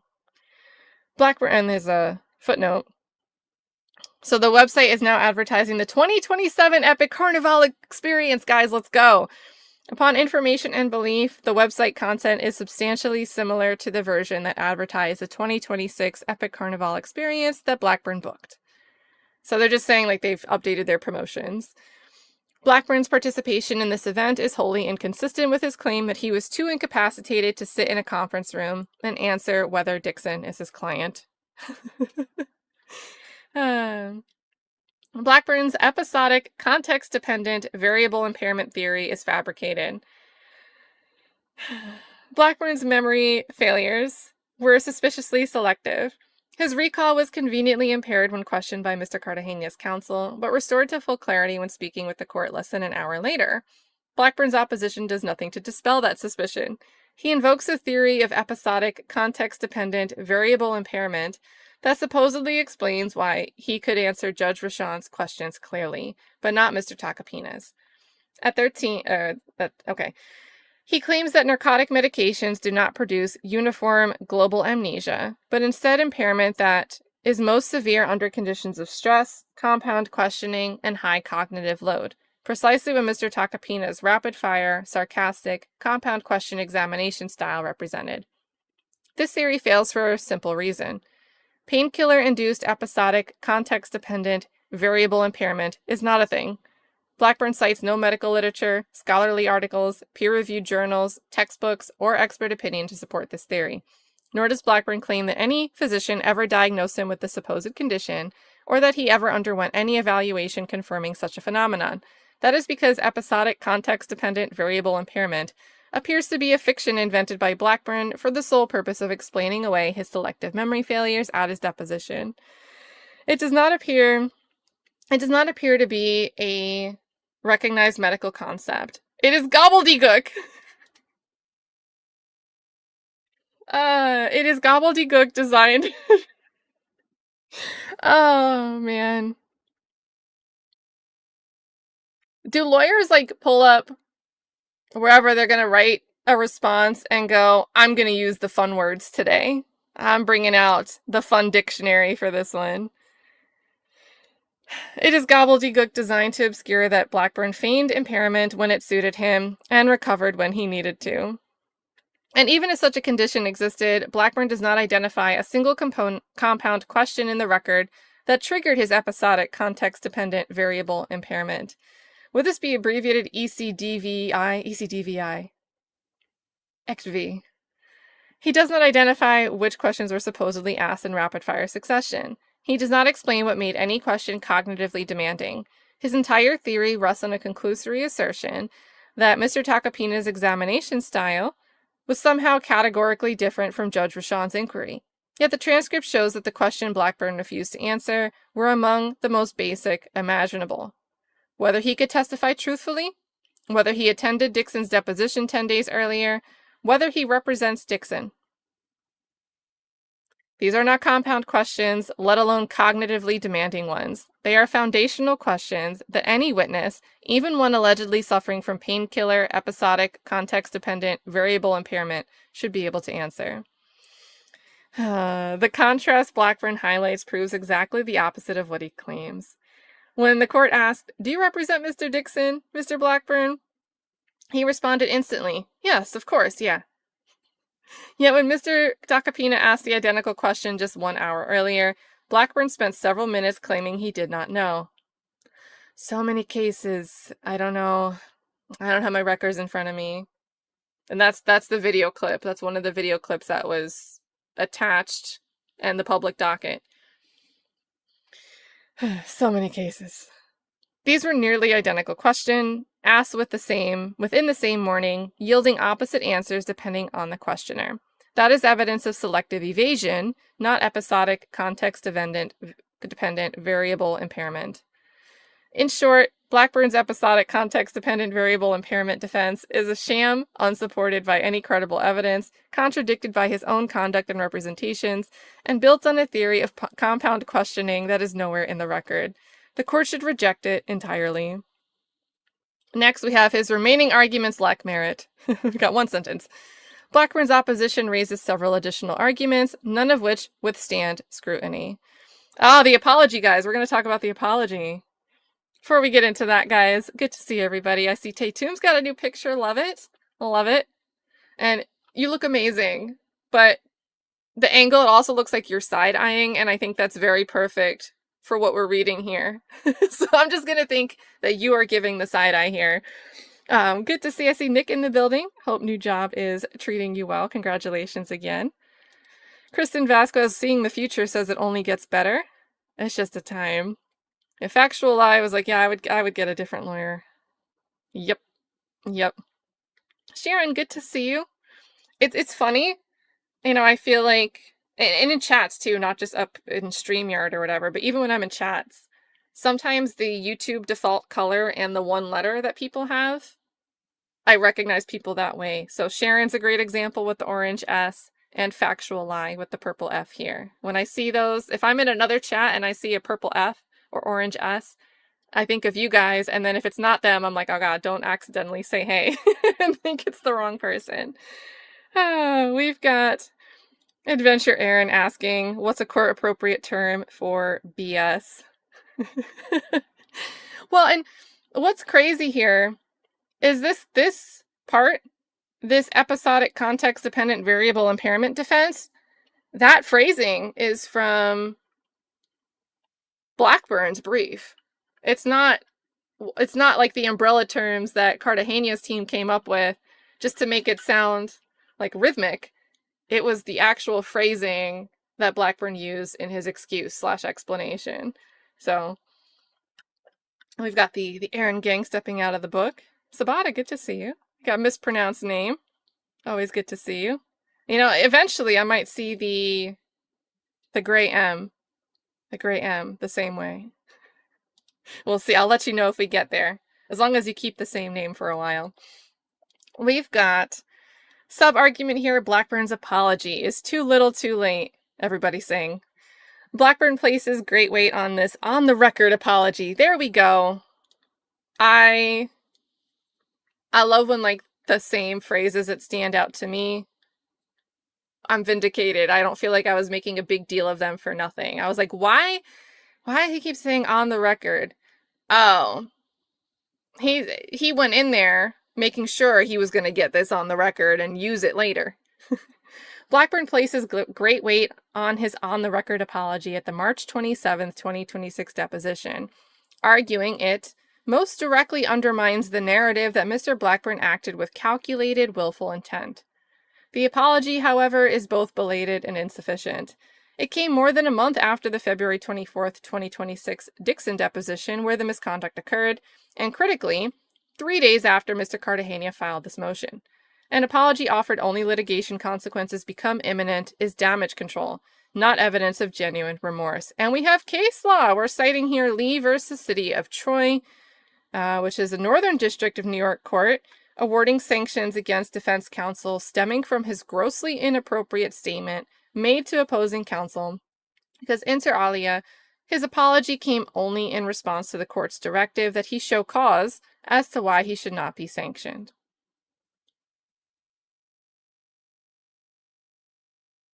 Yes. Audrey's fake accent. The answer to the... Oh, you were talking about gobbledygook. The bovine scatology, courtesy of Miss Janet Demeanor. Good Janet. The bovine scatology. Yeah, it's a very, very fancy pinky out way of saying BS. Love it. We've got... Blackburn insists that he apologized for his intemperate remarks under oath at the very next deposition. This is false. Blackburn made homophobic, transphobic, sexist, and threatening remarks during Dixon's deposition on February 24th. Far from apologizing at the, quote, very next deposition, Blackburn doubled down on his transphobic remarks at his March 6th deposition. And that's the... Do you remember asking Mr. Siegel what the date of his transition surgery? And he said, he's having a transition. I thought he transitioned already. And again, this is one of the video clips that we had from that deposition. You know, the thing that was leaked to the whole world. He only apologized at the rescheduled March 27th deposition a full month later. And he's mad. He's like upset. He expressed, like, it seems like his sentiment is he doesn't really agree that the continuance to this March 27th second deposition was allowed by the court. So you didn't even want to be there. You didn't want it to happen. But yet your apology then should hold some weight, and we should just accept that it was a good faith apology. Moreover, the apology itself is deficient. Blackburn did not accept responsibility for his conduct. He falsely blamed his medication, stating that it was the effects of the medication at that time. And we have a footnote. Notably, Blackburn does not now argue that his conduct during Dixon's deposition is excusable because he was on medication.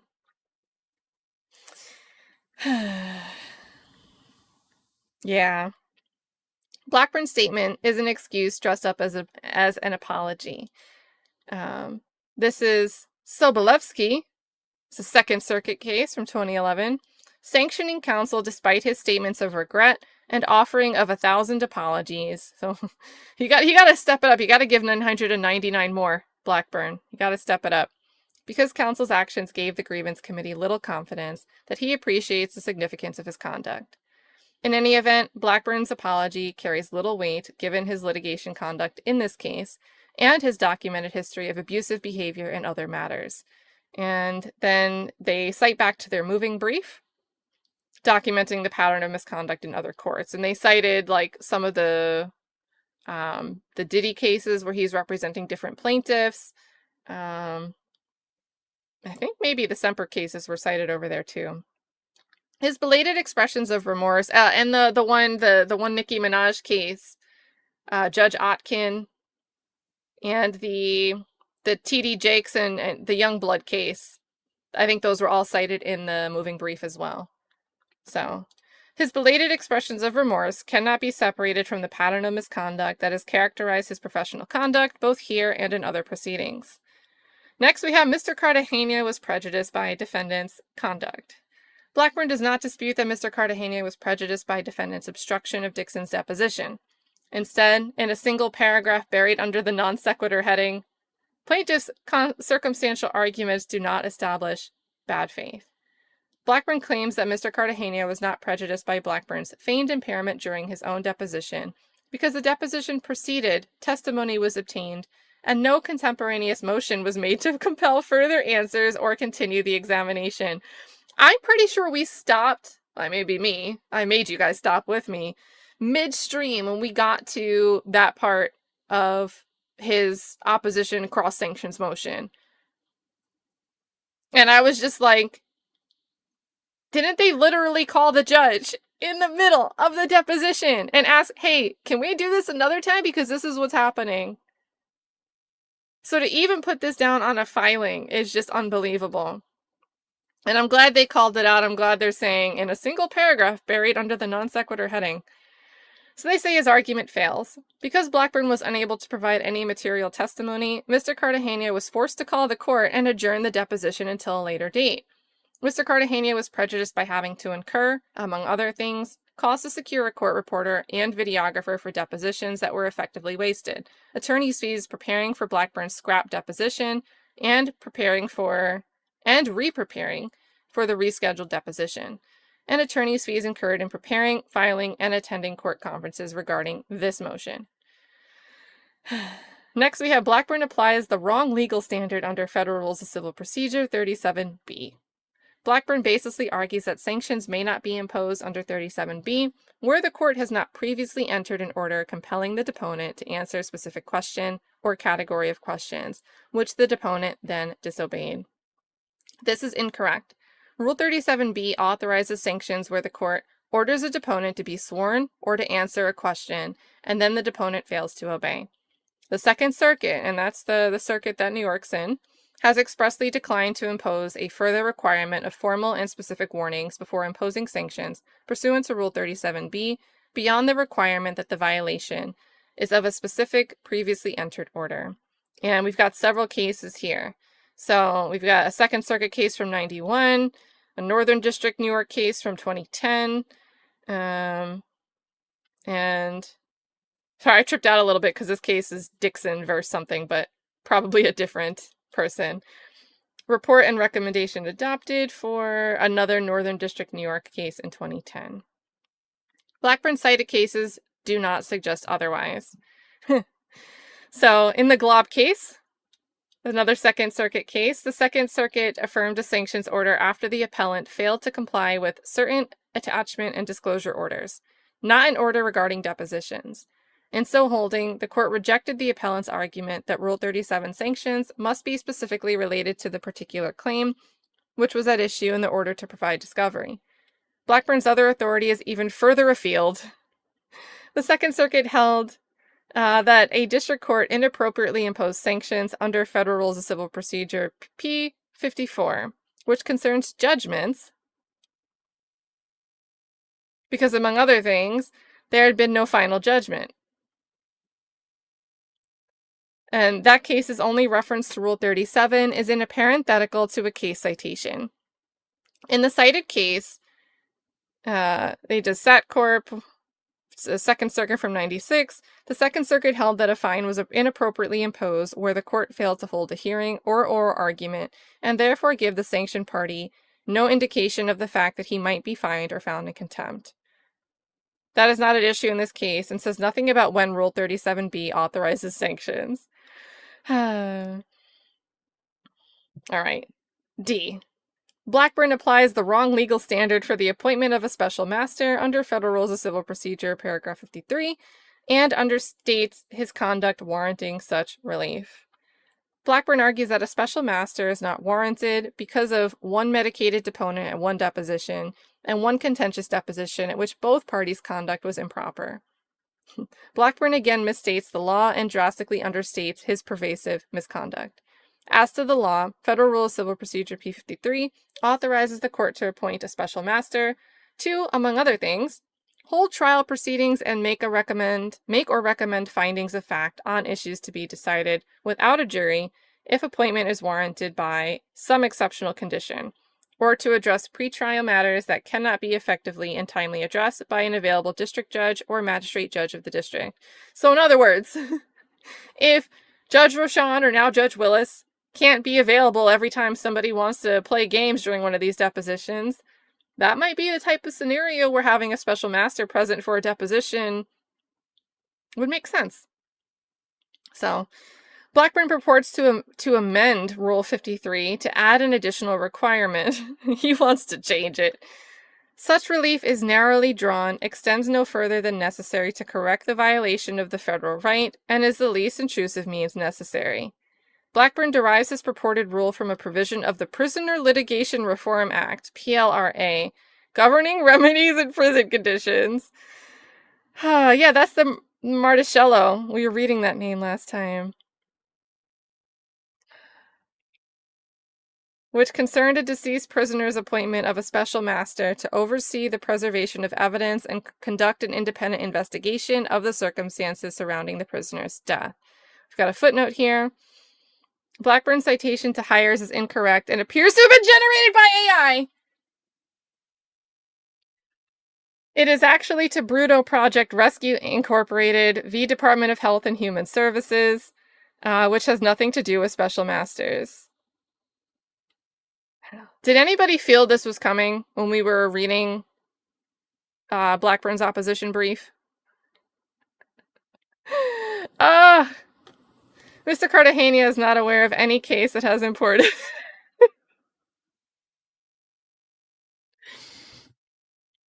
It's so crazy that this is like... We're 26 pages. This is page 26. And there's so much other mess. And then it's like, oh, and we think he might have done the AI thing again. And why that's especially crazy. It's not just, oh, another lawyer using AI. Blackburn's already been in hot water with courts. There are court orders about his conduct and using AI. Like LexisNexis wrote a letter to 2 different courts, including this court, about Blackburn's claims, blaming things on LexisNexis protege. And his excuse was like, oh, LexisNexis said I didn't even have a subscription. Well, I was using somebody else's credentials to access LexisNexis. So this is the other court where he's dealing with coming up with this excuse why he had these hallucinations. He ends up saying, like, I know LexisNexis is trying to defend their program and say I couldn't actually have been relying on them, and thus I can't point the finger at them for my own use of these cases in representing things to the court.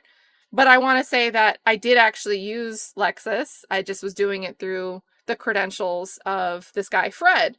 And this guy, Fred, is somebody else. He is also accusing of fraudulently signing a settlement agreement on behalf of a client where they were both Blackburn, Fred, and another attorney were all counsel of record for this plaintiff who was suing her ex-employer. And this guy, Fred Charles, they had a falling out like a year and change ago already. It was some time ago. But the time period where Blackburn's saying he had access and was using this guy, his buddy's sign-in credentials, would have been after that, like months and months and months after that. So I don't really see how that would be the case. And that opens up the door to another question. Did LexisNexis give you permission to share somebody else's password? Like, it just seems like there's just like a snowball of excuse, and none of the excuses ever make it better. So there's a lot. There was a lot also going on with the reason we heard about the guy Fred was when we were reading the March 27th transcripts. It's when the second half of the transcript, it didn't seem like it was like the rough version of it, and she didn't go through, the court reporter didn't go through and clean things up. It seemed like it was rough to read. It was very phonetic. But we started to hear about Myra Granger, who is a friend of a woman named Allie. And Tyrone Blackburn should have redacted these names, if you ask me. He published this transcript, but these names were all in there. So this is a confidential transcript, and then the names are up there, and he puts it on the docket. And I don't think that this is like entirely information that you couldn't go and find out there. But we started to have Joe Tacopina ask questions about Fred and this woman Moira, who was friends with a woman that Tyrone Blackburn dated. And it seems like Tyrone Blackburn wanted to make it seem like Moira was crazy and that she wasn't a good person to Allie. But that Allie, it seems like Allie broke up with Tyrone Blackburn. And after Allie tried to break up with Tyrone Blackburn, Tyrone goes and sends this woman, Miss Granger, a series of messages telling her pussy stinks and she has BV and like all of this like pestering stuff. And then sends an apology text after, like, sorry, my cousin actually got my phone. And Granger ends up filing a lawsuit, which it seems like I don't think there's been any activity in it. It was transferred to a different court. But she ended up filing a lawsuit against this type of harassing behavior and also has a police report for the behavior. Like, it was crazy. It was like a crazy part of the transcript. and looking through that, it looks like at one point Granger may have been thinking about having Tyrone represent her in a case, but ultimately chose to go with other counsel before this fallout and breakup with the girl Allie happened. So a whole nother side story. Wild ride. But the guy Fred came up in parts of questions relating to this hot mess going on in all these other areas of Tyrone Blackburn's life. So just a lot going on. We've got as to the facts, and again, I'm clearly, if somebody's saying that they got a barrage of harassing and untrue text messages just based on what else I've seen go on, I'm not that skeptical of the claim. I'd be willing to hear like a counter to it. But I'm not just like naturally skeptical when I hear, oh, somebody was yelling. Like Tyrone Blackburn was yelling at somebody. likewise, I'm not skeptical of hearing things like, hey, it appears that he's once again using something that appears to be AI generated. It just seems like the MO at this point. So, but yeah, and if you guys are interested, I forget the name. Natango was the case. It's available in Court Listener. That was the case where and it's still ongoing. That's going to have some updates where it's now attorney and the company are disputing Tyrone Blackburn's claims to the court that the settlement was fraudulent. But it was Natango versus maybe Nationwide? Maybe it was Nationwide. Let me see if I can find it quick. Not gonna lie, I'm pretty sure I was looking up this case, like I was gonna go to bed one night and I just started looking on my phone. So I don't have it in my history on my PC here. Natango v. Nationwide. Yep. Nationwide Mortgage Bankers. Last updated April 15th.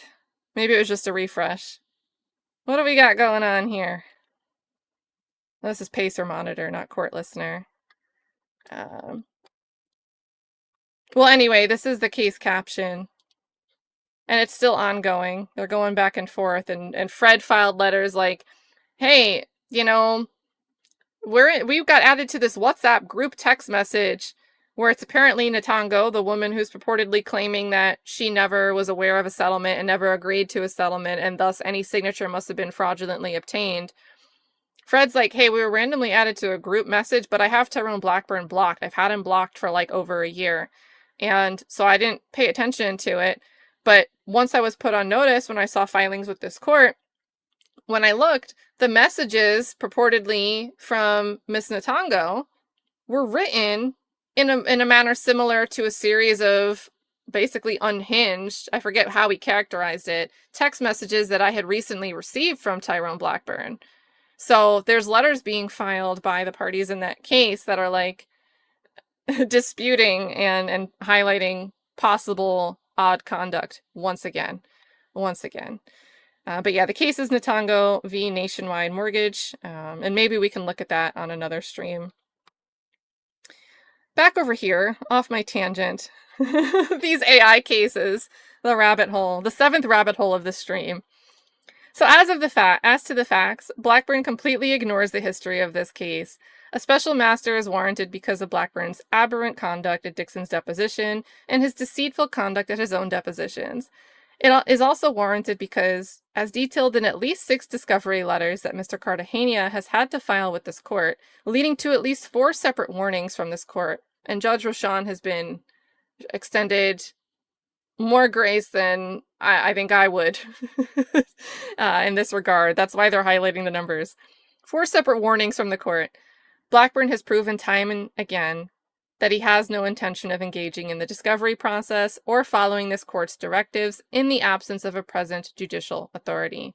Far afield from Blackburn's unsupported proposition that special masters are typically reserved for circumstances warranting supervision of a post-judgment injunction, special masters are also frequently employed in the presence of a repeatedly recalcitrant party or attorney. And they cite here a Southern District of New York case from '87, appointing special master where a defendant had history of failing to comply with court orders and finding defendant's claim of impecuniousness unconvincing. I don't think I've ever seen that word written out before. Another Southern District of New York case, appointing special master to supervise a continued deposition where a long series of discovery disputes had arisen during the litigation, and counsel for the deponent obstructed the initial deposition. And then another Southern District case noting the appointment of a special master to oversee depositions where defense counsel had continuously disregarded the right of his opposing counsel to obtain discovery. Let's see. Blackburn fails to show an inability to pay for the costs and fees he unnecessarily caused Mr. Cartagena to incur. Now, one of the arguments is like a financial penalty would be undue punishment because my circumstances, a financial penalty that might be fair for somebody else, it would be such a detrimental and harsh punishment because of my unique financial situation. But you've got to show that. You've got to make a compelling argument for that type of consideration. So here they say Blackburn fails to show an inability to pay for the costs and fees he unnecessarily caused Mr. Cartagena to incur. Blackburn argues that his ability to pay is an equitable consideration this court may weigh in calibrating any award should it decide to impose a monetary sanction. This conclusory assertion is insufficient. They cite here, the alleged contemner bears the burden of producing evidence of his inability to comply, and conclusory statements are inadequate to carry this burden. Blackburn offers no evidence whatsoever of his financial circumstances that would allow this court to assess his actual ability to pay, nor does he provide any affidavit or declaration attesting to his financial condition. To the contrary, Blackburn's cosmetic surgery and $8,896,000 cruise. $8,896 cruise are strong indicia that Blackburn has sufficient means to pay for the costs and fees he unnecessarily caused Mr. Cartagena to incur. Well, maybe he's using Klarna. Like, we don't know. Next, we have Blackburn's motion for sanctions is baseless. Rather than defend his documented homophobic slurs, transphobic remarks, sexist comments, ethnic slurs, threats of violence, and obstruction of the deposition process, Blackburn asked the court to sanction Mr. Cartagena and his counsel. His first two arguments, that Mr. Cartagena violated the court's protective order by leaking deposition transcripts and withholding them from Blackburn, are meritless for the reasons discussed above, and they say go back to Section 2. His third argument, that Mr. Tacopina violated Federal Rule of Civil Procedure 30D during Blackburn's March 27th deposition, is equally without merit. Under Rule 30D, the court may impose sanctions on a person who impedes, delays, or frustrates the fair examination of the deponent. And I also think it's important to note this accusation that Blackburn threw around, like, oh, they're trying to omit things from their motion. They're not letting you know that 3 days later they'd say something. Tacopina, Jordan Siev, they file the video of this snippet of what's alleged to be the yelling, and you're calling me a clown, and you're saying I'm under indictment. They provide the video clip to show the context, so can't argue that it's being omitted.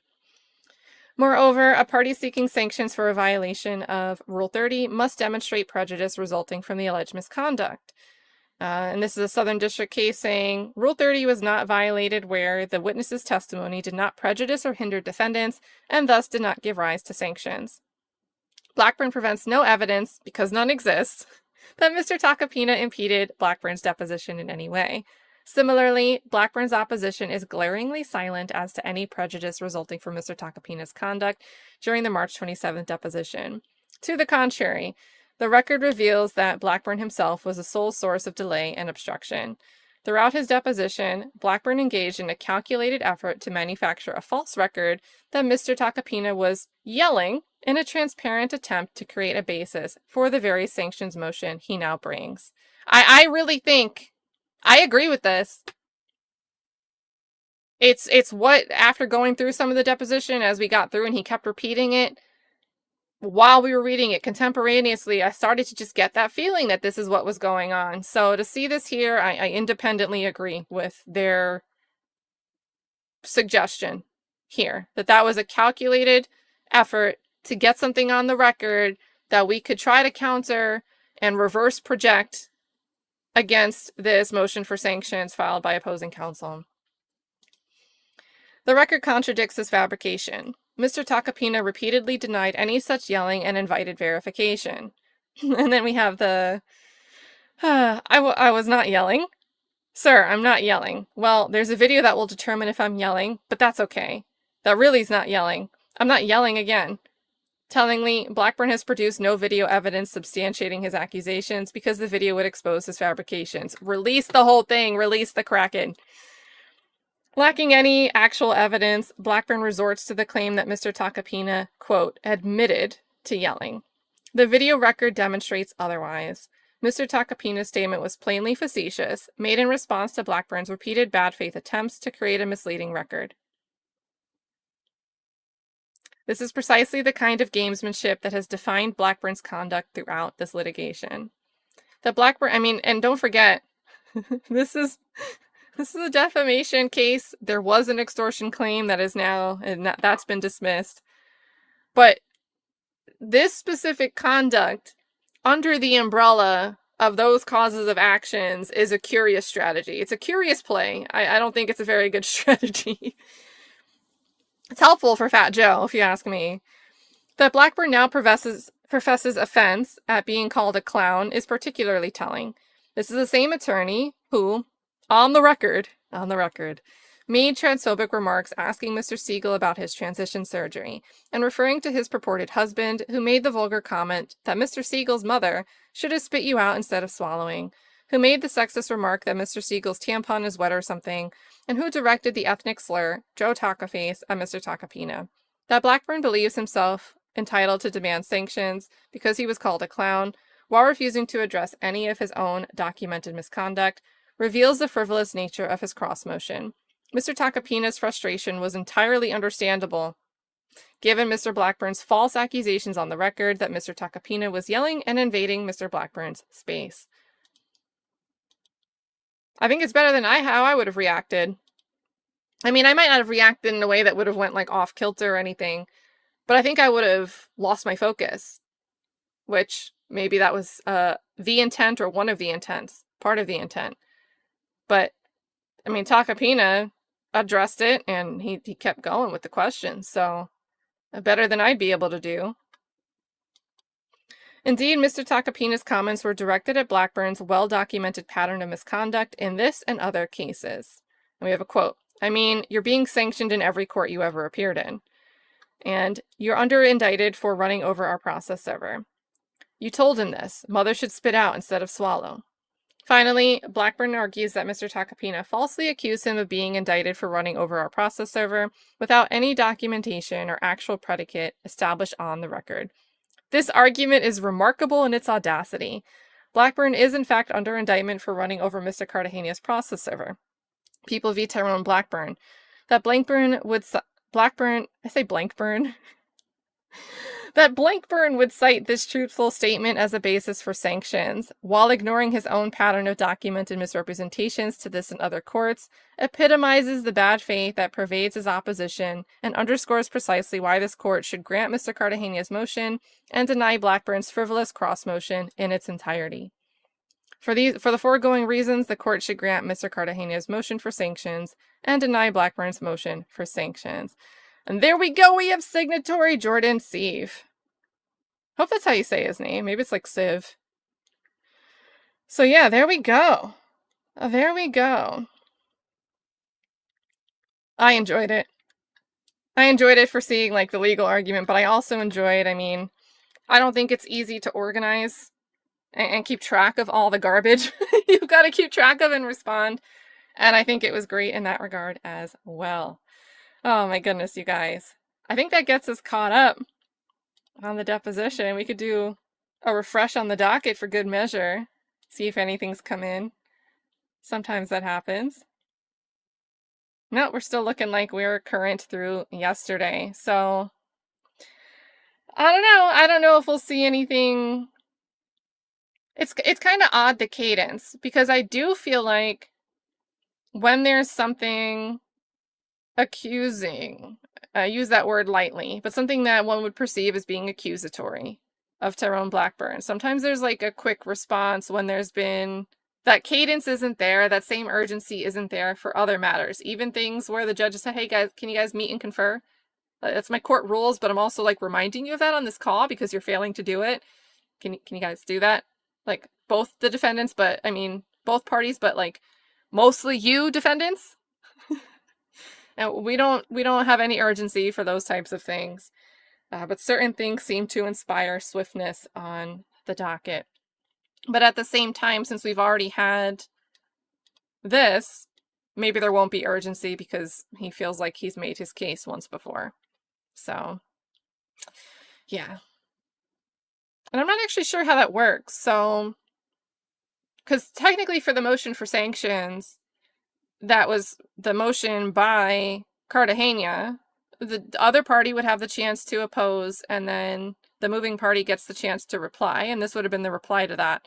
But now that we have these motions tied together, this cross-sanctions motion, this was also Cartagena's reply to Blackburn as the moving party, opposition to Blackburn as the moving party for the cross sanctions motion.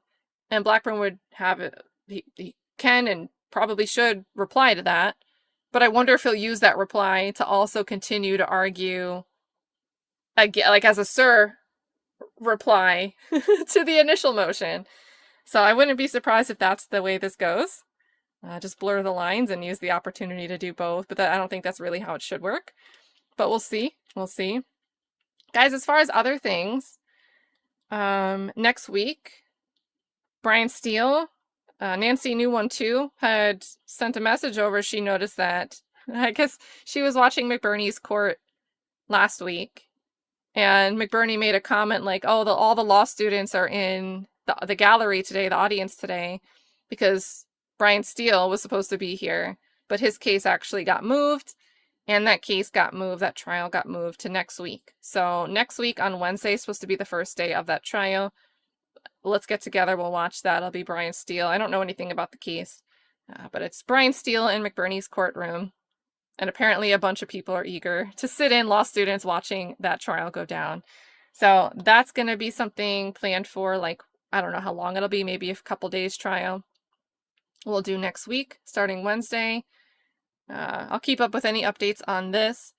If you've been looking for updates on Alicia Andrews, Lisa Figueroa, Florida Defense Team is her YouTube channel. It's also in the Creator Friends playlist in the description. There has been some... I really love Alicia Andrews' attorney's response to the state.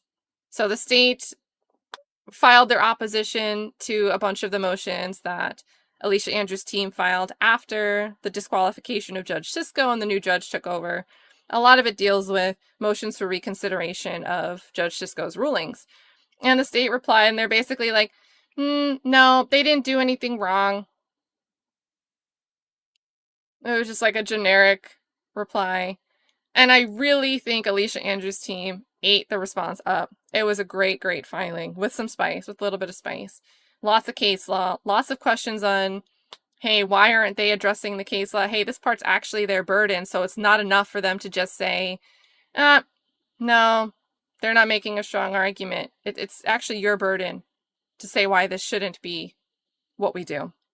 And Lisa's done 2 videos, both on the state's reply and then a few days ago on the reply from Alicia Andrews' team. I think that's such an interesting case because Alicia Andrews was, charged with first-degree murder through a theory of that she was a principal. Almost the idea that her presence, being down in the Tampa area when Julio Fulio was shot and killed, was enough. That theory, she was a principal. Please convict her first-degree murder. But the jury only convicted on second degree. So I just think we have so many legal questions. And I don't remember exactly when it was, but there was some decision regarding jury instructions. Maybe a quick Google will tell me. I don't know if any news reports would have covered it. But since she was found guilty of second-degree manslaughter, during jury charge conference, there were questions relating to specific instructions about intent, principle, mere presence at the scene. And Alicia Andrews' team had provided, I don't know if it was like statutory language or language from bench notes that was the exact verbatim language. And the state opposed, and Judge Sisko didn't include those instructions, but some of the jury questions about their instructions related to things like intent and culpability, suggesting that there was probably significant and important conversations during deliberations about how to interpret these elements and what they're being asked to do. And so now that Alicia Andrews was convicted only of second-degree manslaughter, I think there's actually a major question about some of Judge Sisko's rulings in relation to jury instructions alone. And Lisa did a great job recapping what they argued in the motion, and she's a Florida defense attorney as well. She humbly noted in her stream, in her video, that she doesn't do appeals, but I think she gave great analysis reading it from the perspective of someone who practices at the trial level. So I'm going to defer. I am going to cover the Alicia Andrews hearing, which I think is May 11th. Let me double check my calendar. And we might look at those motions then. But I'm going to happily defer and recommend and endorse her coverage of all of those recent filings.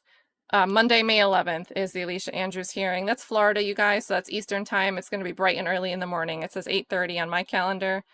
And I usually give myself 30 minutes of prep time, so it's probably starting at 9 Eastern, May 11th. But yeah, if you like docket updates and all those filings, I'm not going to do that one as a separate stream. Oh yeah, the Gemini case. Yep, I'm going to do the Gemini case.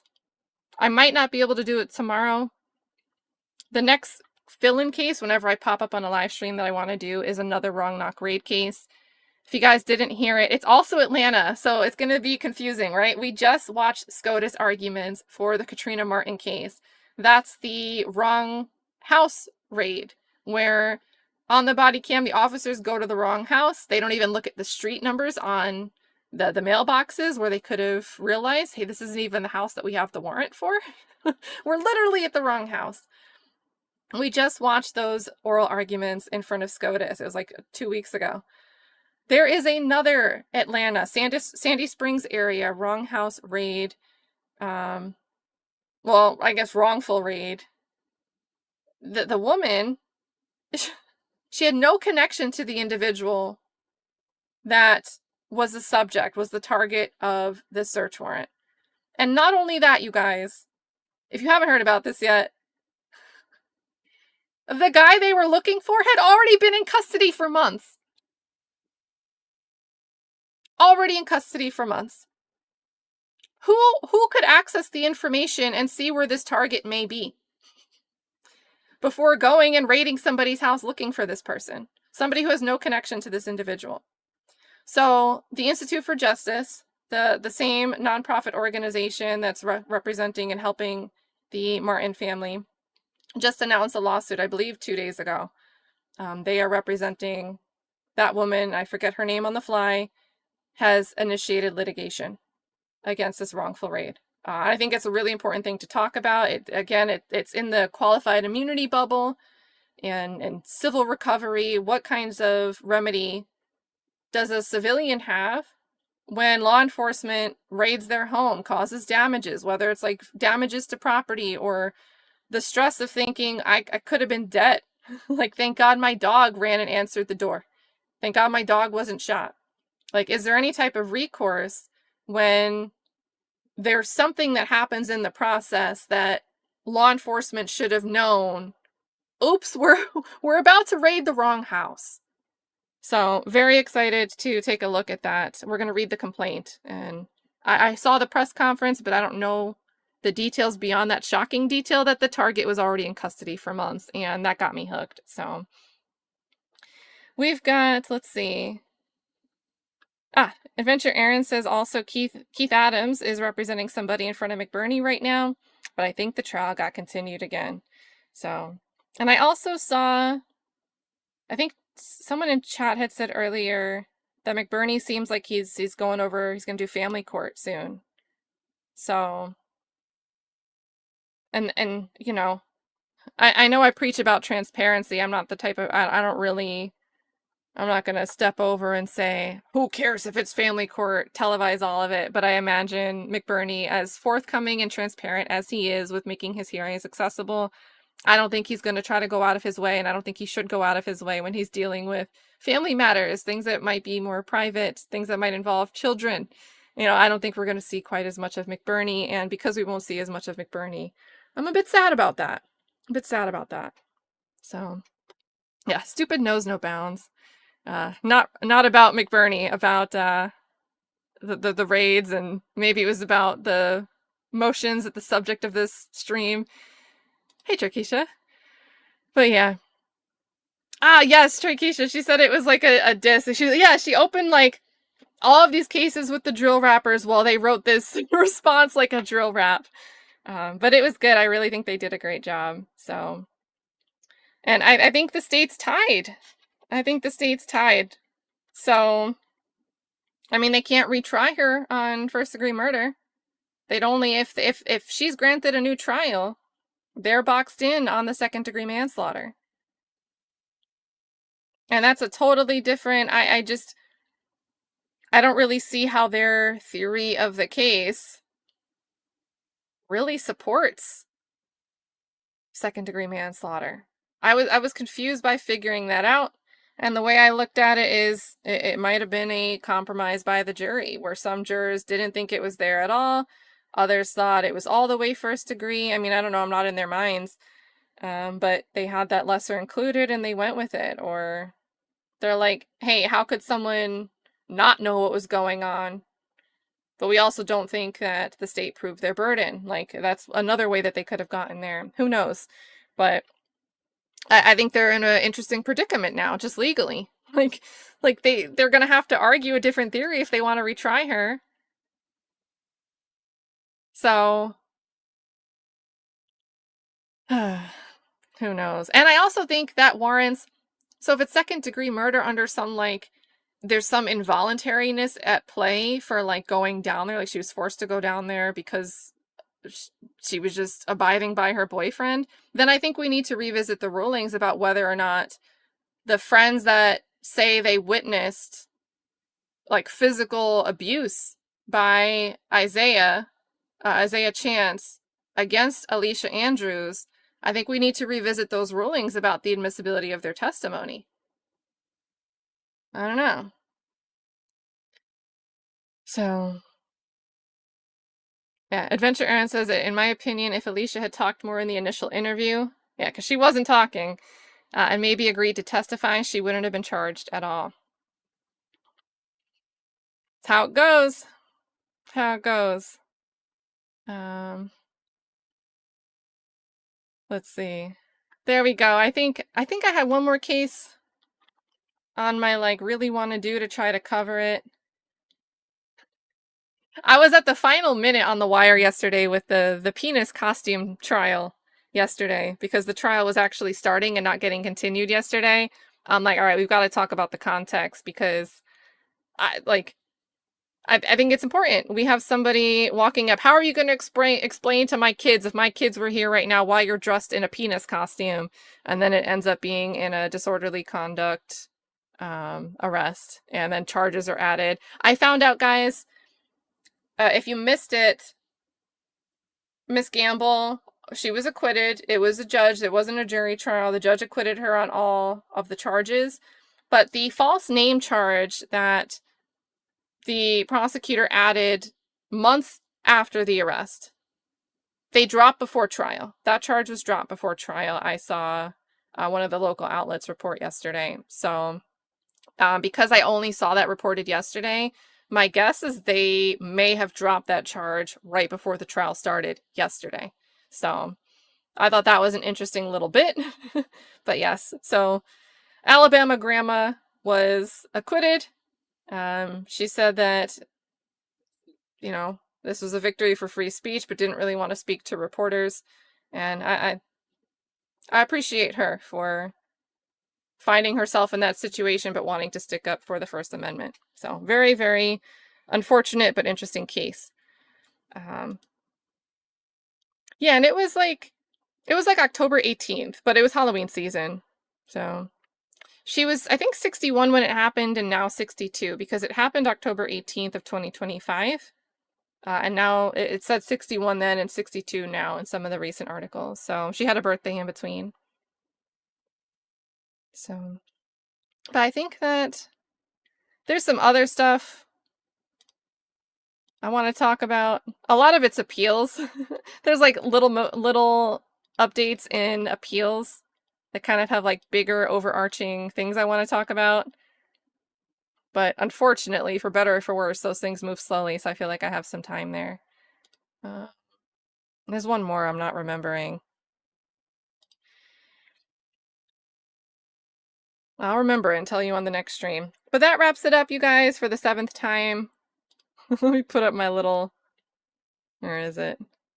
There we go. For the foregoing reasons, enough is enough. Let me walk myself off. Thank you for joining. Thank you for joining for another... I gotta get Jordan a picture of Jordan Siev and put him in a thumbnail. Cause shout out to Joe Tacopina. But this one, I think, reading these filings, I think that's all Jordan Siev. So I gotta put him in a thumbnail. But always love getting together for a Tacopina and Company stream with you guys and reading what's going on. So thanks for joining. Hope to see you guys whenever we run into each other, either here back in this chat or wherever else on YouTube. And again, go check out that Creator Friends playlist if you're looking for stuff to watch. There's defense diaries in there. There's recent happenings that Classy Beats was talking about with the Fulton County Commission and the new, huge, 1.3 billion. It was a lot of money. 1.3 billion approval budget for fixing the Fulton County jails. They want to build a new facility and renovate Rice Street. And the Rice Street renovations are scheduled to be done in 2035. That's kind of crazy. So what does that mean if you're just hanging out in there and stuck there for the next 10 years awaiting trial? Your conditions are going to be rough and under construction. But there's a ton of stuff in that playlist. I try to keep videos I see, I try to add them as I see them. I don't get to add everybody, so if you see somebody not in there, it's not personal. I'm just scatterbrained and don't see everything on my feed. But if you're looking for something to check out, there's a good place to start. And EJF's here just in time for us to say goodbye. Now look on the screen. Look on the screen, EJF. We already did the extended goodbye. This is goodbye, so long, farewell. And yes, thank you guys. I'm hitting the end stream button. Take care.